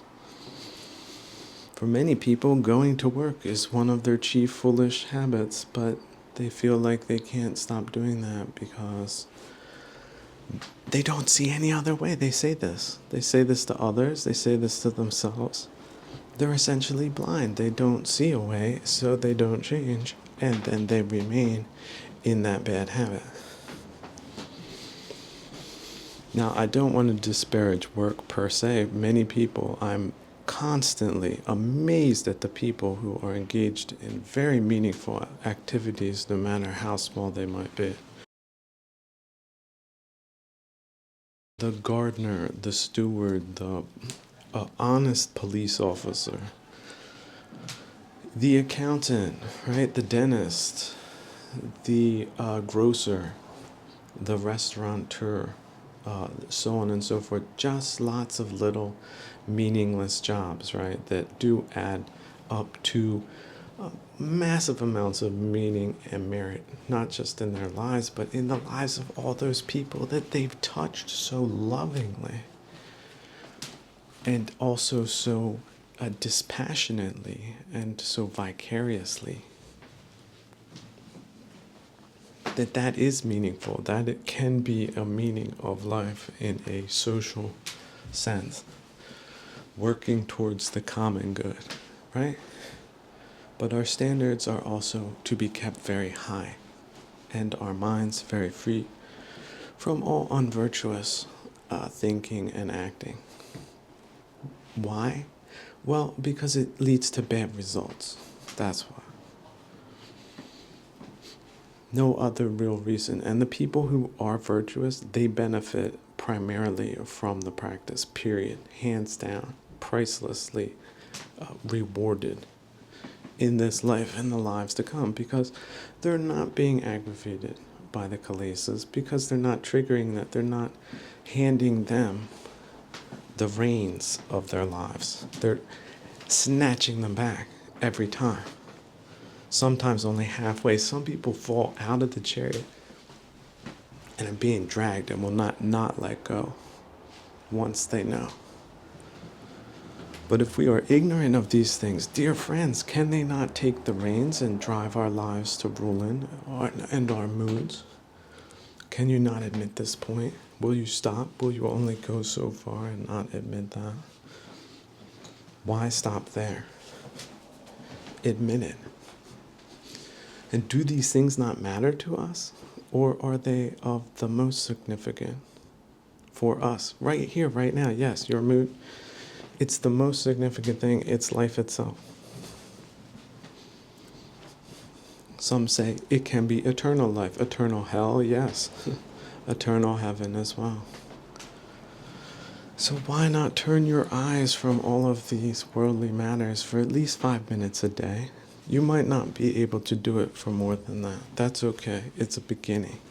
It's a start. It's a fresh break from just seeing things one way.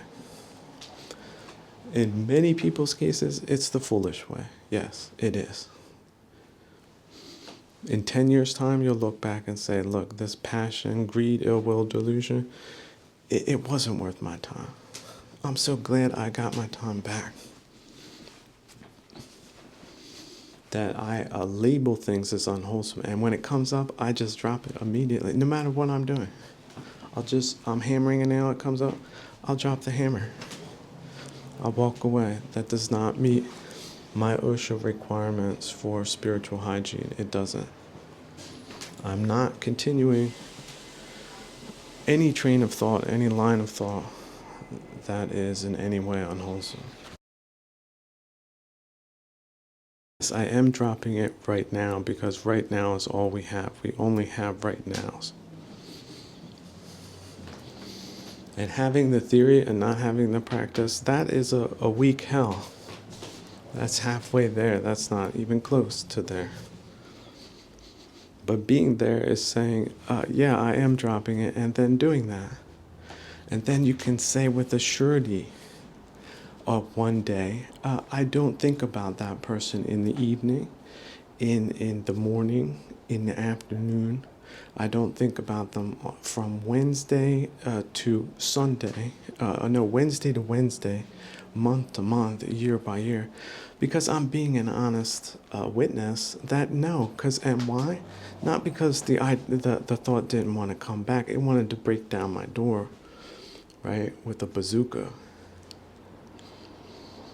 But it didn't get through because I was in the winning position, because you can narrate your life away from all of the nonsense that it might foist upon you.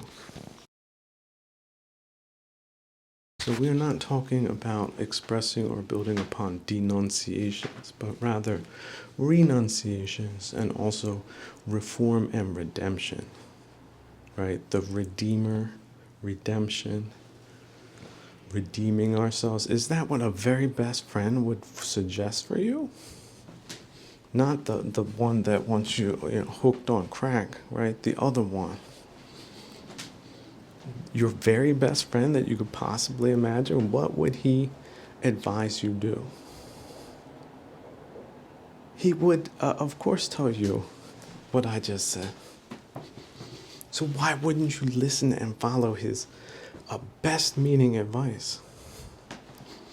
And yet the horse, right, the inner animal, it does what it wants to do. Like an ox, right? The ox hooves, the trail of ox hooves, the story, the parable of that came via ancient India. You do not know that yet?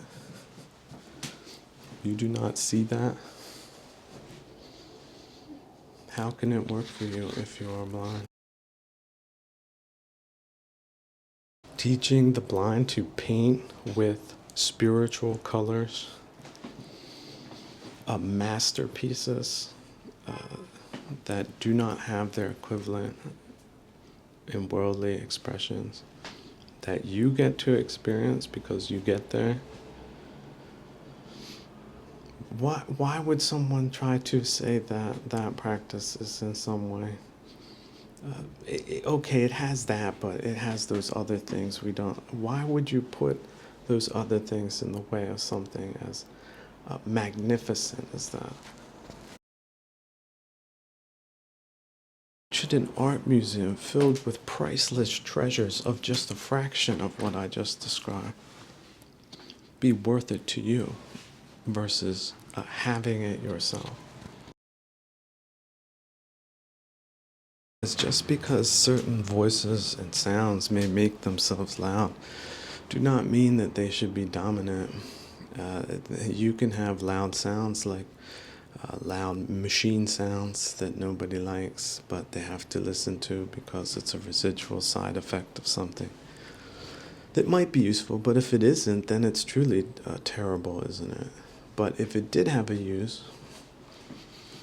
then I guess you could just write it off. Well, this machine that does all of this miraculous work is also very loud, but what I can do is wear earmuffs and high-tech noise canceling kinds of gear so that I hear nothing at all as far as that sound goes, because the sound waves are canceled out, like they're mirrored. It's a mirror of waves that completely discombobulate, reverse engineers the inbound wave. And so the unwholesome is kept at a distance with the wholesome, but of course starting at the very center of your being and working its way out in a very meticulous and steadfast and diligent way that some people described was symbolized with the act of throwing the ponytail into the air and it just freezing there. That there was like thunderclaps and lightning strikes, and again they said that at that moment angels appeared and took it as a relic. Now some people said, well, haven't you complained to enough about the worst people in the world? And I think that is a good kind of pushback on whether or not one was indeed pursuing positive, karmically uplifting activity or not. For this world is filled with variables, and many of them indescribably annoying, abrasive, off-putting, reprehensible, dim-witted, aggravating, and so on and so forth. And yet, again, why make any of those things, even the smallest dust of the center of one's focus and attention? Think, well, I still hear a taint of anger perhaps in those expressions. Just realize I am very aware that there's encyclopedias of birds that exist, and they're always getting better illustrated, and the knowledge about these birds is being updated. And some of the details, the fine details, are so very fascinating that I don't have any time to deal with any kind of nonsense or people from the past that may or may not have been bad. And then let's also realize where we are. How is it that we could have a world where there are not bad people in it, and especially the devil himself? So if you're looking at things like everything has to be perfect for you to feel okay, well, then you're really in the wrong place for that, aren't you? Acknowledging this side or dimension of this reality is not to embrace that or to praise that, but rather to be aware of that and also to be far from that where one can help it in any way, because why would that be good for oneself or others? Oh, you have two coconuts, I'm going to take them, and then let's see how the next day goes. Rather than, hey, you need 2 coconuts, here you go. Or, I don't have any coconuts, so go borrow someone else's, right? Or what is it you want? You want this? Are they being very unreasonable to the point of violence? Well, that can happen down here too, can it? And there's, what do they call that? Tactical retreats, which are perfectly civilized, and routes, and also running overs and dunkings and steamrollings and all of that. That, of course, can happen down here, yeah. Read Plutarch's Lives if you don't believe me. So it really isn't something to take personally. That, for example, one is bankrupt, although one should be a trillionaire kind of thing. Because that could be a delusional idea. Because who would be worth $1 trillion anyway? And then what would you do with it? What would you spend it on? What would you buy? What would be meaningful activity? Isn't that what politics should be? And so maybe we had a deficit in my time, and so instead of not just complaining about it, proposing a solution to awful problems, scaled problems, multitudinous, synchronistic kinds of problems that can have a global character. And so out of some concern for my fellow citizens of the whole world, of well-meaning people, I have sounded the alarm at times. I have pointed the finger at times. And that has enraged people at times. But what other things have enraged them more than me talking about things that are either here or there? They might, many times, it might not have been the way one saw it at the time. The 18-year-old that just got in a car accident, will he admit the truth that he was at fault? And that's why this girl has to roll around in a wheelchair the rest of her life, kind of. Occurrences that happen here all the time, every day. Listen to the police report. Rear-ended, the neck snap, dead. DOA, dead on arrival. Death is all around us, friends, so let's not over-personalize. For example, genius or accomplishment or very high-minded, lovable kinds of people versus the opposite of that exist in much larger quantities, I'm afraid to say, than a solitary poet or monk or other kinds of exceptional person that might not be liked because of that. Personally, not professionally, not locally, whatever the case may be, because someone has their own little world that they don't like to compromise on. They have to take a stand if someone, is having a telephone call in a hotel, for example, that they would have to be enraged by the prospect of that happening, and then force that kind of crazy view on you to let you know that that's not acceptable because of these environmental variables that are also of a human nature. Can something as absurd and ridiculous and awful happen in this place called Samsara? And then how would it turn out that maybe the other person just changes their mind instead of the other person changing their minds? But at the same time, changing forms and conditions, right? Things can be appropriate at one time, like paying customers would receive a modicum of service and dignity and respect during their journeys and travels through this vast world. And then the dumbest of the dumb kind of people that don't respect basic rules like that because they just have their hand, 2 fingers up their nostrils and a thumb in their mouth, kind of a stupidly ignorant and blind kind of people that will do brutish and dumb animalistic things because that is also a side of human existence.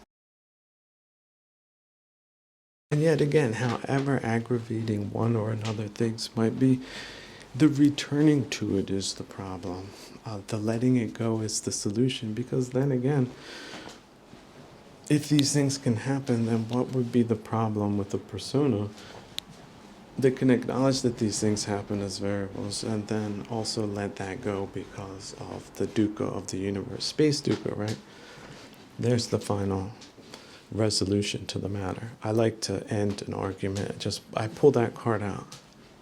And that it's like a red card in soccer. The Kalesa gets thrown out at the stadium. I just say Space Duca. There's no rhyme or reason to it. It didn't need to happen. Why that flat tire on that day on that mountain pass? The supercomputers can't calculate that one.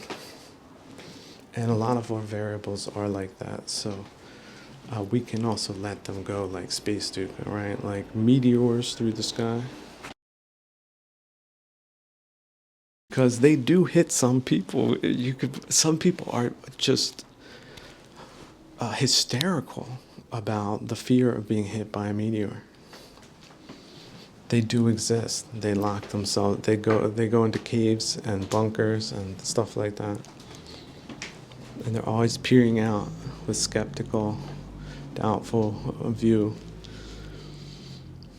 and bolting from one place to another. But many meteors miss many people. And so let Space Duca miss you like that. And when I say miss you like that, I mean like the people that aren't in the bunkers and also don't get hit by it. They're at ease. Even though those meteors, they're flying about, yeah, at very high rates of speed. Space Duca is the realest phenomena in this dimension. I was talking about birds before, but amphibians are marvelously fascinating creatures. And they live in water, but also on land, and they have just very intricate habits and ways of surviving, and also levels of existence. And as far as reincarnation goes, it's not considered fortunate rebirth to be born as an amphibian.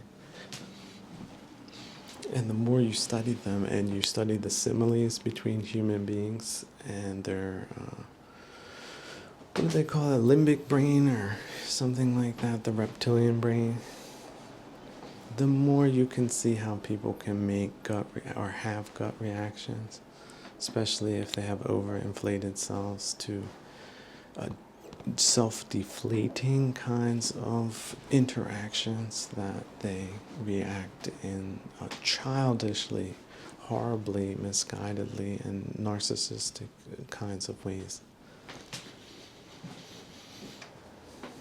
Not why did you kick the cat, why did you kill the cat? Right? Why did you tear its head off? Why did you yell at the neighbors? Why did you almost kill that person in a fit of road rage? Why? Doesn't make any sense, but it almost happened. So many people are resistant to the medicine of the truth. Their mind revolts when it comes to the concept of self-capture. How could they not be who they think they are? They have their story, right? They keep telling to themselves. So they have to be that person. And anyone who suggests otherwise, they're trying to kill them, because that's the only way they're holding on to sanity, because self-inflation is a reaction to environmental stimuli.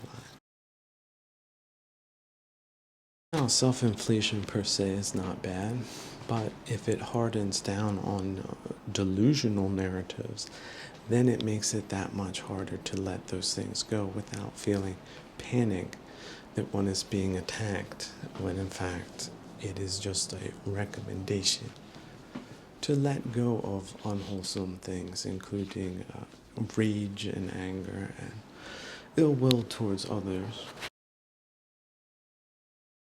Now, returning to the amphibian mind, this has no place in the amphibian mind. Amphibians don't think like this, which is what makes them amphibians, and that just an amphibian part of our minds that we can also dismiss with the higher cortex kinds of functions, right? To bridge the gap to secularist vocabularists at this time, phraseologists at this time. Just a small foray over that bridge, back and forth, right? Eselsbrücken, as they're called. So if you want to look at it that way, if it's more depersonalized to see it that way, then do that. It's a beneficial practice. Then one can deflate without the denial reflex and the aversion reflex to the medicine of the truth. One must admit that delusion exists if one believes that one is planning one's harm, when in fact that's not the case, but one believes it anyway. Then one is engaging in basic delusion that is also causing a lot of other causal effects that one could call bad. Now, bad for who? Well, bad for both parties. It's a lose-lose situation when delusion wins supreme, because it often hurts another person as well as the person who acts on delusion, which is why delusion has such a terrible reputation. People that even know one part of a paragraph of what that word means freeze in terror. The horrible things delusion has caused in this dimension. This is what gets us back to Jesus Christ Superstar, the Rock, what was it, Rock, the movie, 1970s movie. And just the parables there, the very moving parables. So here's another thing one should not fail to neglect is what's going on in your microenvironment. Make it micro consciously. And then arrange it, make some notes. Did this work? This sunscreen was this? The bottle's half empty. Do you have a new one? Oh, you do? Okay, you did make an upgrade. But this one did have certain good properties. And you might use it to finish the tube, but it's not, for example, in your carry bag. I think the Buddha was very smart with his camping gear, essentially, and everything should fit in a bag, but depending on the circumstances, for example, rains retreats and other places, you might be able to afford a few additional luxuries that make life a little bit more livable, instead of not just gruesome and horrible for social, cultural, economic, or political reasons, if that wasn't enough, but at least not on your own personal day-to-day kind of living environment, which many people might consider to be far beneath one's means, such as being a camper in a cave, all the way down to that. Although if the gear you have to get you there makes it a lot safer and feasible and comfortable, then that might be permissible. But if it gets to the point where it's too much or it's in disrepair, then it's not good gear, is it? Might have just been a playful experimentation that has a certain wastage factor figured into it that is okay. It's actually part of the process. So, those 10 parts got scrapped, but the 11th one was dead on. I guess that was part of the cost factor. Taken in its entirety, yeah, that little bit of wastage, that was unfortunately necessary to get to the 11th prototype. Sorry, I wanted to have none, essentially, but what type of person would say that? It makes no sense. It's delusional not to calculate a certain amount of wastage, especially if you throw stuff at it, because you might have not been very compassionate with yourself, or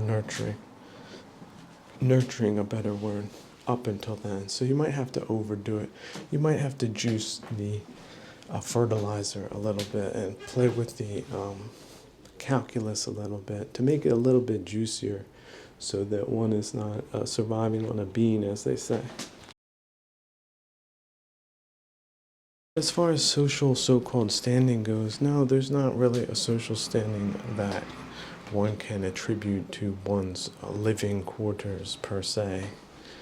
Not in a variable world that where, for example, good people or talent is not rewarded at all, rather the opposite. Indeed, the dumbest and most hateful foreigner should in some way be lifted up above their betters for some ideological, political reason, economic reason, historical reason, right? Sounds very implausible. Well, it might just be that. But we don't make things like that the focus of our lives because then they'd be pretty miserable, wouldn't they? On the other hand, what is the expectation of adoration in one's day other than a complete folly and a foolishness that in every age was that? Of course, we can indulge somewhat in these fantasies, for to do so is to be human, and yet at the same time, we form ourselves and disconnect ourselves and also transform ourselves into the higher creatures that some of us were destined or have always been. And so, of course, we find the way of the artist, a way of living in samsara that is in one way worldly and on the other way spiritual, sort of a balance of both, the middle path. Now, here's a fact. There's such a thing called road rage. Road rage really is a fascinating phenomenon because we can understand how it can happen.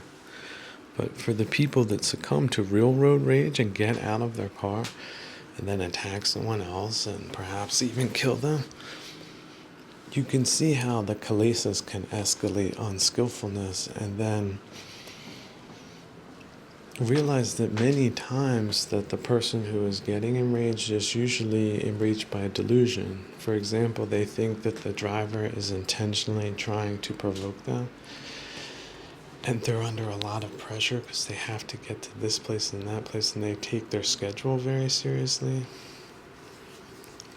because they could be in a narcissistic capture kind of moment where they're being very childish, like, I want this, and the place is going to close in 5 minutes or whatever they think is more important than being civil.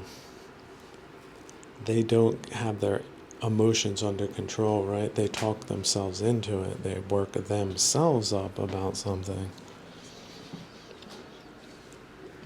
But that doesn't mean that these people aren't a factor in life, because these people are the unskillful and foolish people amongst us that we should recognize and be able to recognize. I think too many people say the word foolish and they don't think about all of the variables that encompasses, such as delusion. Like, I thought they were provoking me. It turned out it was a 93-year-old person that was using every fiber of their faculties to be a cautious driver and to get where they needed to go, which wasn't very far.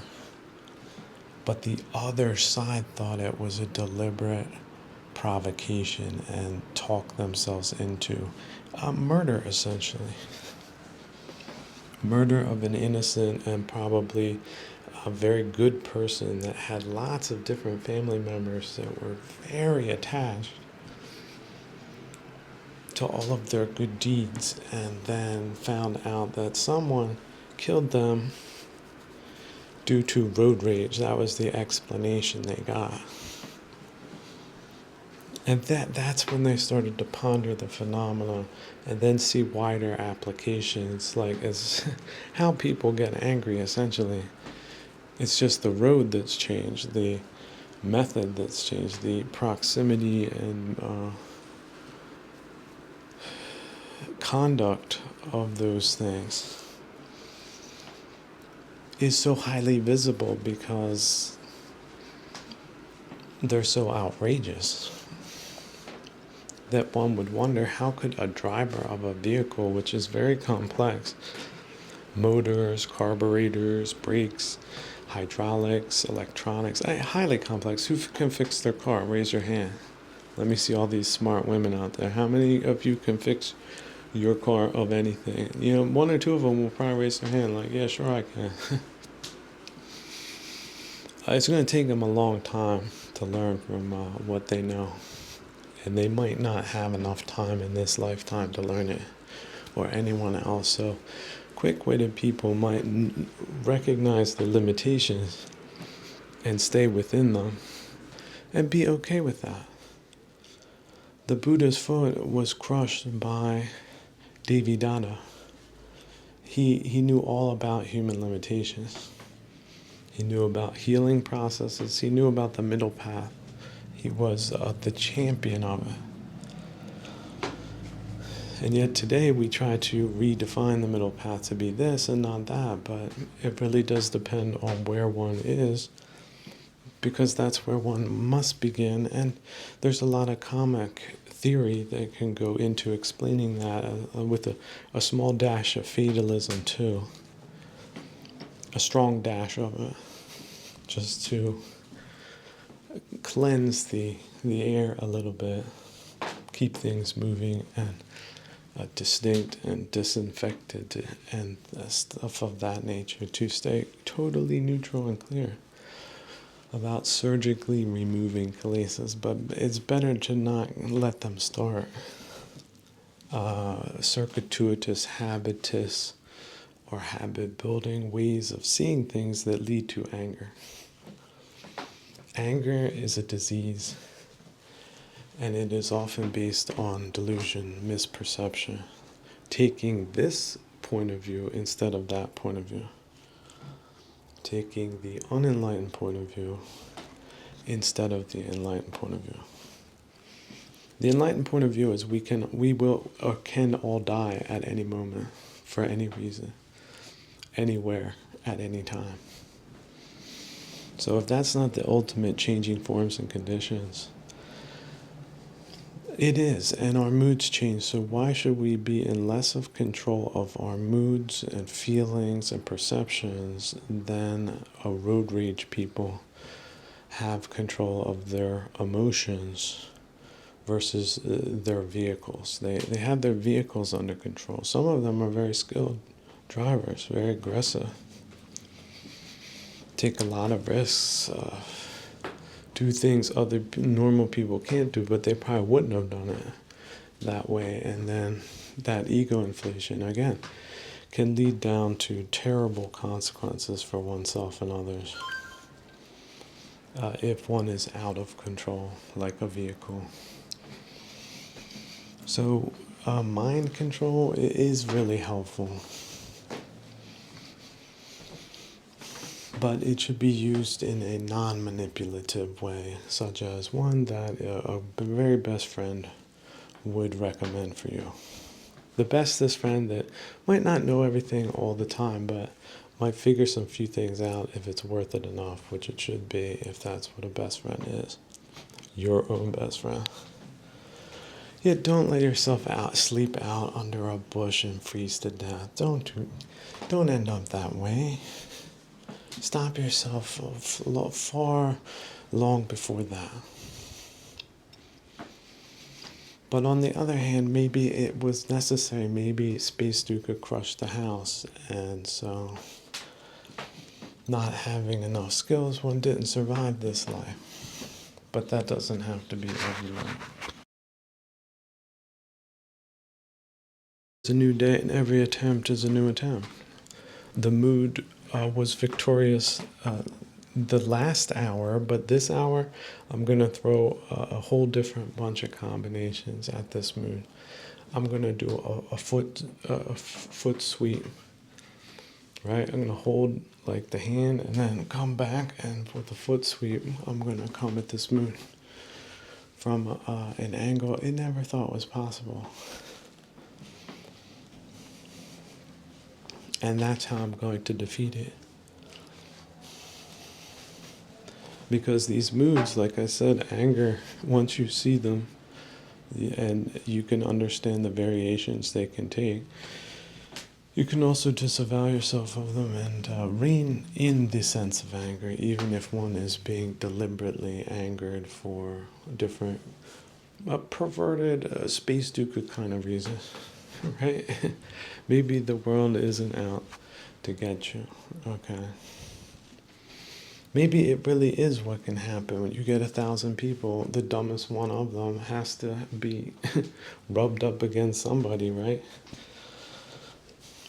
It's just those encounters can be very fleeting and also very non-injurious to either party, mind you, that one does not need to be in close proximity to damn fools, because that's just a terrible place to be, isn't it? Fools exert influence just like toxic waste dumps and poisons exert influence on the environment negatively. That's why the word is derided, and no one wants it affixed to one. But if the label fits, if the description fits, then that's what you should wear, and that's what many of us have attributed even to our own past selves. Oh yeah, many times. Like I said, the Buddha did not come from a monastery, and he labeled all of his failures very clearly, very accurately, and also very holistically. He applied essentially all of his practices up until enlightenment as error. And I'm sure there's not very many fools out here that have spent 6 years in the jungle like he did, and to call that folly, that is a sign that he had what we understand the concept of no self to being, no ego.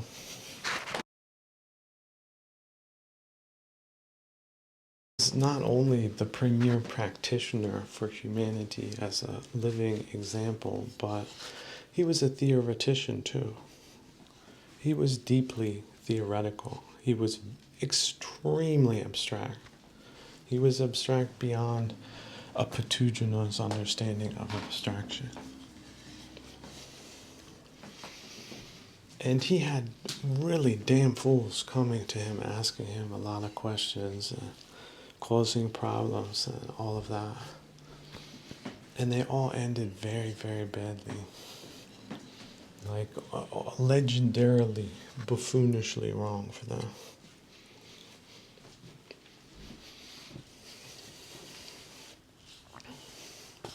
So it's not like he was immune from that. He wasn't. That's precisely the point. It's what makes him primarily a practical philosopher of the Stoic school. Yeah. Him and Zenon, best buddies as far as theory went. Now the practices, they did vary.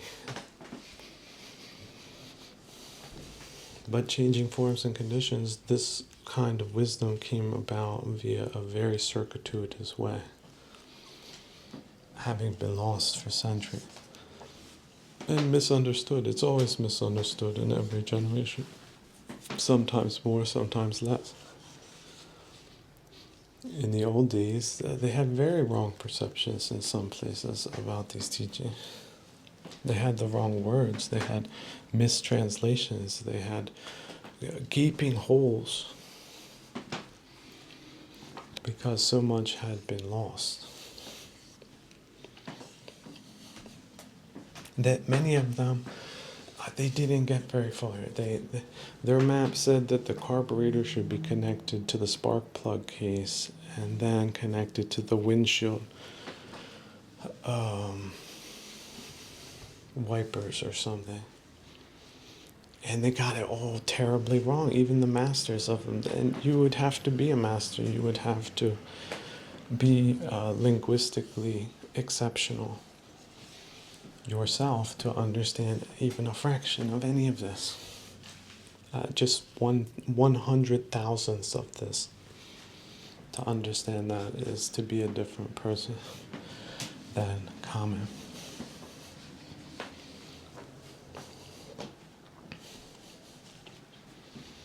So imagine that entire generations of lives of people practicing poorly and getting poor results because of that. They could have very well used immediate healing of all different kinds of ailments of a psychological or spiritual nature. Not snake poison, right?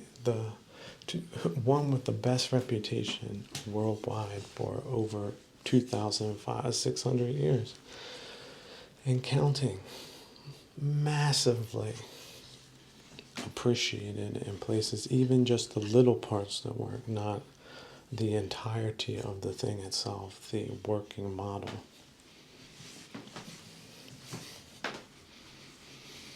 If not of perfection, then at least towards an ascendancy, incremental ascendancy, by healing desire, for things in particular and things in general.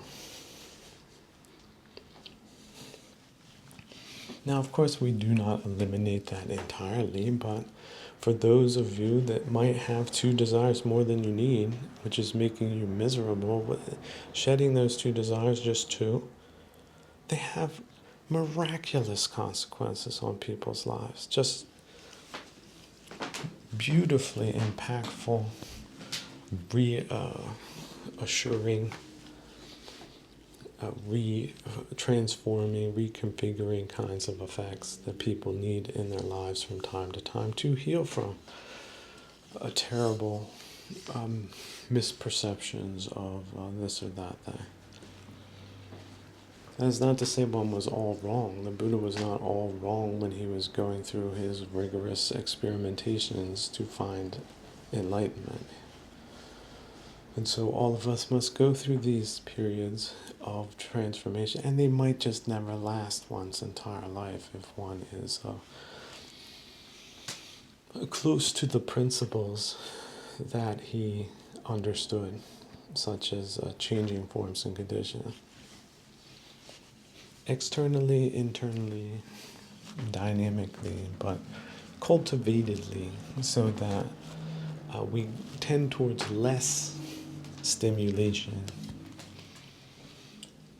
and more inner peace and satisfaction and quiet than is considered normal today for whatever reason. The Industrial Revolution and more, we can blame them both, right? Overperforming society. So the East has been doing this for a long time, and with getting very good results, is devoting more of your time to meditative prayer or meditation, however one wants to formulate it. And so that it also imbues a religious character, which also has good effects on one's mind, despite horrendous disturbances of all kinds and just unreceptive, belligerent kinds of people that can from time to time want to impose themselves. Just like horseflies at a picnic, right? It can happen. But just buzzing them off and not adding on top of that, I think, is a way of not taking the cake or making the cake. And so one does not eat that cake. At the same time, one can still be aware of the danger tomfoolery presents to civilized conditions everywhere at every time. And it need not have any real rational basis or further connections than that. Why did the corner store shut down? Well, there was 2 or 3 lunatics that thought that the lights were too bright at night from like 6 to 9 p.m. And so the place closed down and it never came back. And it's a ruin now. Travelers cannot get anything. And it's a good place for it. But You see how bad causality can work? It can be temporal. And it can also be psychological. One starts going towards the aversionary route. One begins to get angry again, and it's so much easier to do that when your environment is configured for that to happen because of its irritating character.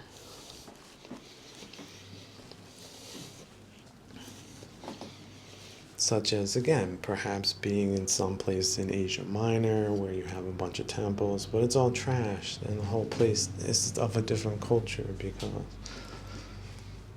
a long time ago, some military conflicts did not go the way they should have, and now the whole place is sort of very different than the cool place it once was, where good times were had by everyone who more or less did build or contribute to the place in a real and meaningful way, which is sort of what civic society really is. And in a real way, not some kind of enforced way by imposters and charlatans and brigands of all kinds. We have a global world. Why shouldn't the most obnoxious people exist and attempt this or that thing? The number of people goes up, the number of things can go wrong, especially for civilized conditions, which are very difficult to maintain. It requires an extreme amount of skill. And dummies don't appreciate that. But that does not need to be a source of aversion towards dummies. Dummies are great, a lot of them. We're all dummies at some point in our lives. It's absolutely true. Put it on the t-shirt, people, and send me the royalty. Told you, Starbucks, 50 million.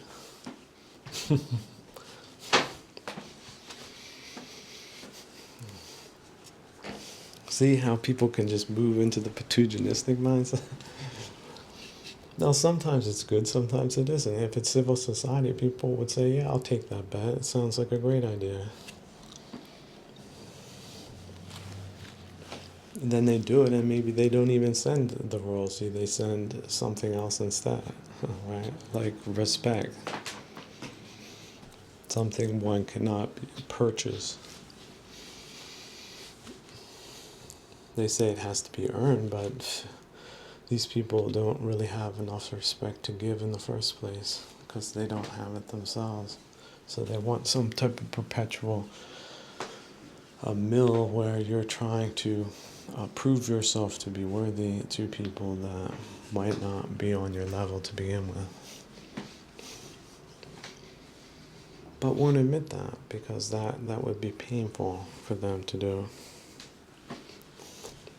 They considered themselves to be the pan-ultimate knowers of all things. And then, sadly, they were confronted with the truth that they were not. And not just that, woefully misguided in many things. Well, that didn't go down like cold root beer at an August fair. You can believe that. The people that denied dinosaurs existed when the first bones were exhumed, they were fanatically against the idea for years until they died.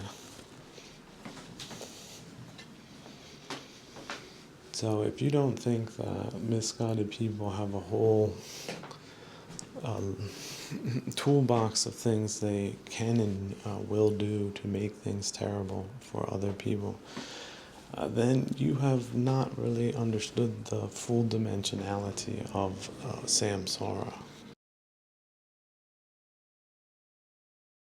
That all individuals, especially good ones, with good skills, will miss all of these follies by miles and miles and millions of miles.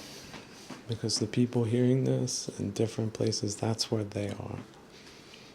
They're not here with these set of variables at this time, which may or may not be fortunate. Again, a lot of it is perceptional. A lot of it is work one has to do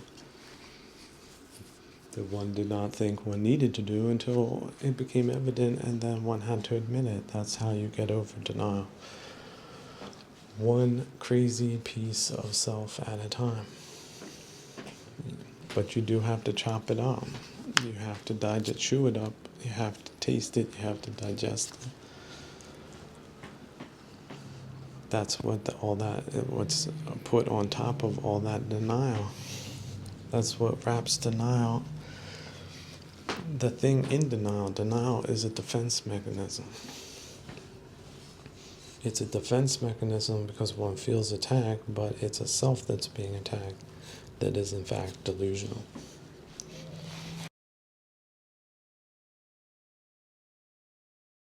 People have developed survival strategies where denial and, let's say, attacking others is how they get through life, because otherwise they would experience an existential. Now, for people who are attacking themselves, being in denial about that is one of the ways they can remain in that state by doing that. Because they can't admit they're wrong. Because then they really wouldn't be their own best friend, would they? It's a fine thing complaining about being religious in an a-religious society. That's a lot of what this busyness also has consumed, is a religious life. People in the Middle Ages were much more religious, or at least what we called religion, which was a life practice, which also brought one back to basics like no self and ridding oneself of the kilesas as much as one can, like pruning them back, reaching a state of samadhi, so that we can progress to wisdom. Because samadhi is great, but it's not the only thing in play. The panya part, producing wisdom in a state of samadhi, that can take a long time when looked at from the outside. Especially when dealing with complex problems and emotional attachments and browbeatings of all kinds, especially social kinds, in these highly kinds of socialized environments we're living in, which might have a nice component to it, but also has a very stressful or perhaps even disappointing component or stifling component to it. Whereas the inner world, yeah, you can go crazy. A lot of times it feels like that. Sometimes it feels lonely to soft people that are oversatiated with relationships, perhaps, of all kinds. They feel like an absence. Like somebody who lived next to a firehouse might feel like the neighborhood is quiet. Because there's no fire horn blaring, but no, that's a normal condition in many places of the world. Whereas living next to a firehouse or living in a firehouse culture such as, putting out fires all the time is concerned, it's really all not that conducive to a sense of one's own well-being or inner peace or satisfaction, calmness, wholeness, just all sort of mixed together like a very healthy granola bar that has all the fiber you need, has all the trace minerals, is low in sugar, has a lot of saturated fat in it. It's very heavy, very dense. That just chewing on that, you get all the nutrients you need. You're self-sufficient, you're balanced. You might even be overproducing things like meta, joy, and vicarious joy. You're just producing that in quantities that other people marvel at, distilling it out of life because your focus is on the good things, the good people, the good times, but not necessarily in the past. The present time is a good time because all of those moments in the past were so epic and great, especially the moments we shared with very special, lovable, great people who we think about more often than the people that were the opposite of that, which is what many people do, and then they forget about the good people, which is a terrible, terrible, terrible mistake. Just overlooked, forgotten, because this and that bad person was so much more real because you're still messed up about this or that thing. That's not skillful. That's the absolute backwards way of seeing things. And although many people will immediately agree with me on that, just without question, they still don't do it. Where the at the point of contact, they don't do it. It's just missing that part, that vital rootedness, tenacity, right? That diligence is just missing. That little intersection, just that last part, that connection is missing. And so, what else do they live in, spiritually speaking? Well, not very good ones, we can imagine. That thinking and obsessing in those ways are not the way to any type of good outcome for ourselves or others. It's just not.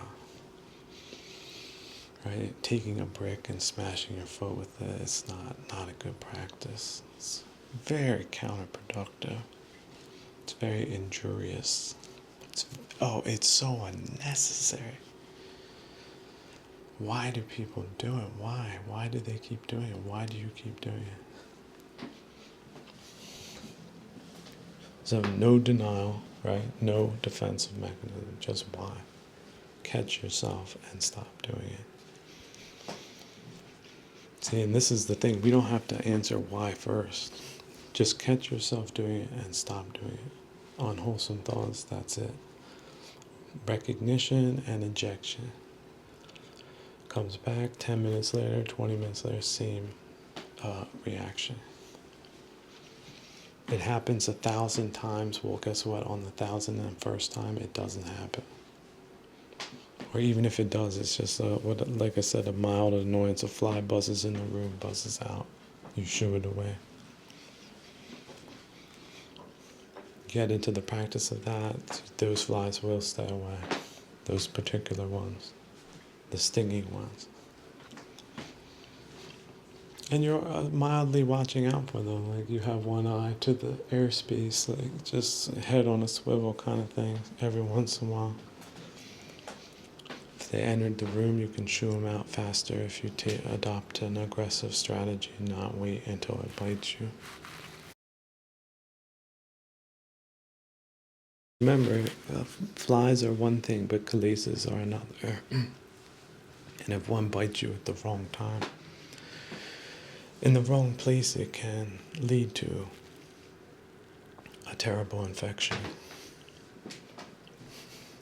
Swellings and fevers and long recovery time. So even one bite is really not all that acceptable. But certainly not all bites end up that way, but kilesas surely can. If you don't catch them, you don't heal them. Oh, this bite wasn't like the other bite. This bite left like half a fang.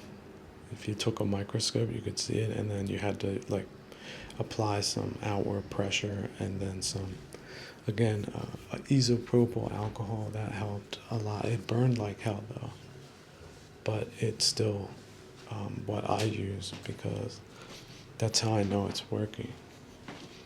I've come to like that feeling. Other people, they scream in agony. They think they're being tortured. I like that feeling. If I know that a Kalisa is being extracted, then I'm giving myself the best chance of healing. One of the best chances known to man. Scientifically proven again and again. I think 2,600, I think I can have the faith that it's done its job, and that feeling of pain, it really, on a certain level, is now satisfying to me to know what it's doing and how necessary it is to heal properly with science and not just a method and not just winging it, right? Reading a few books on the subject and some comparative studies, and then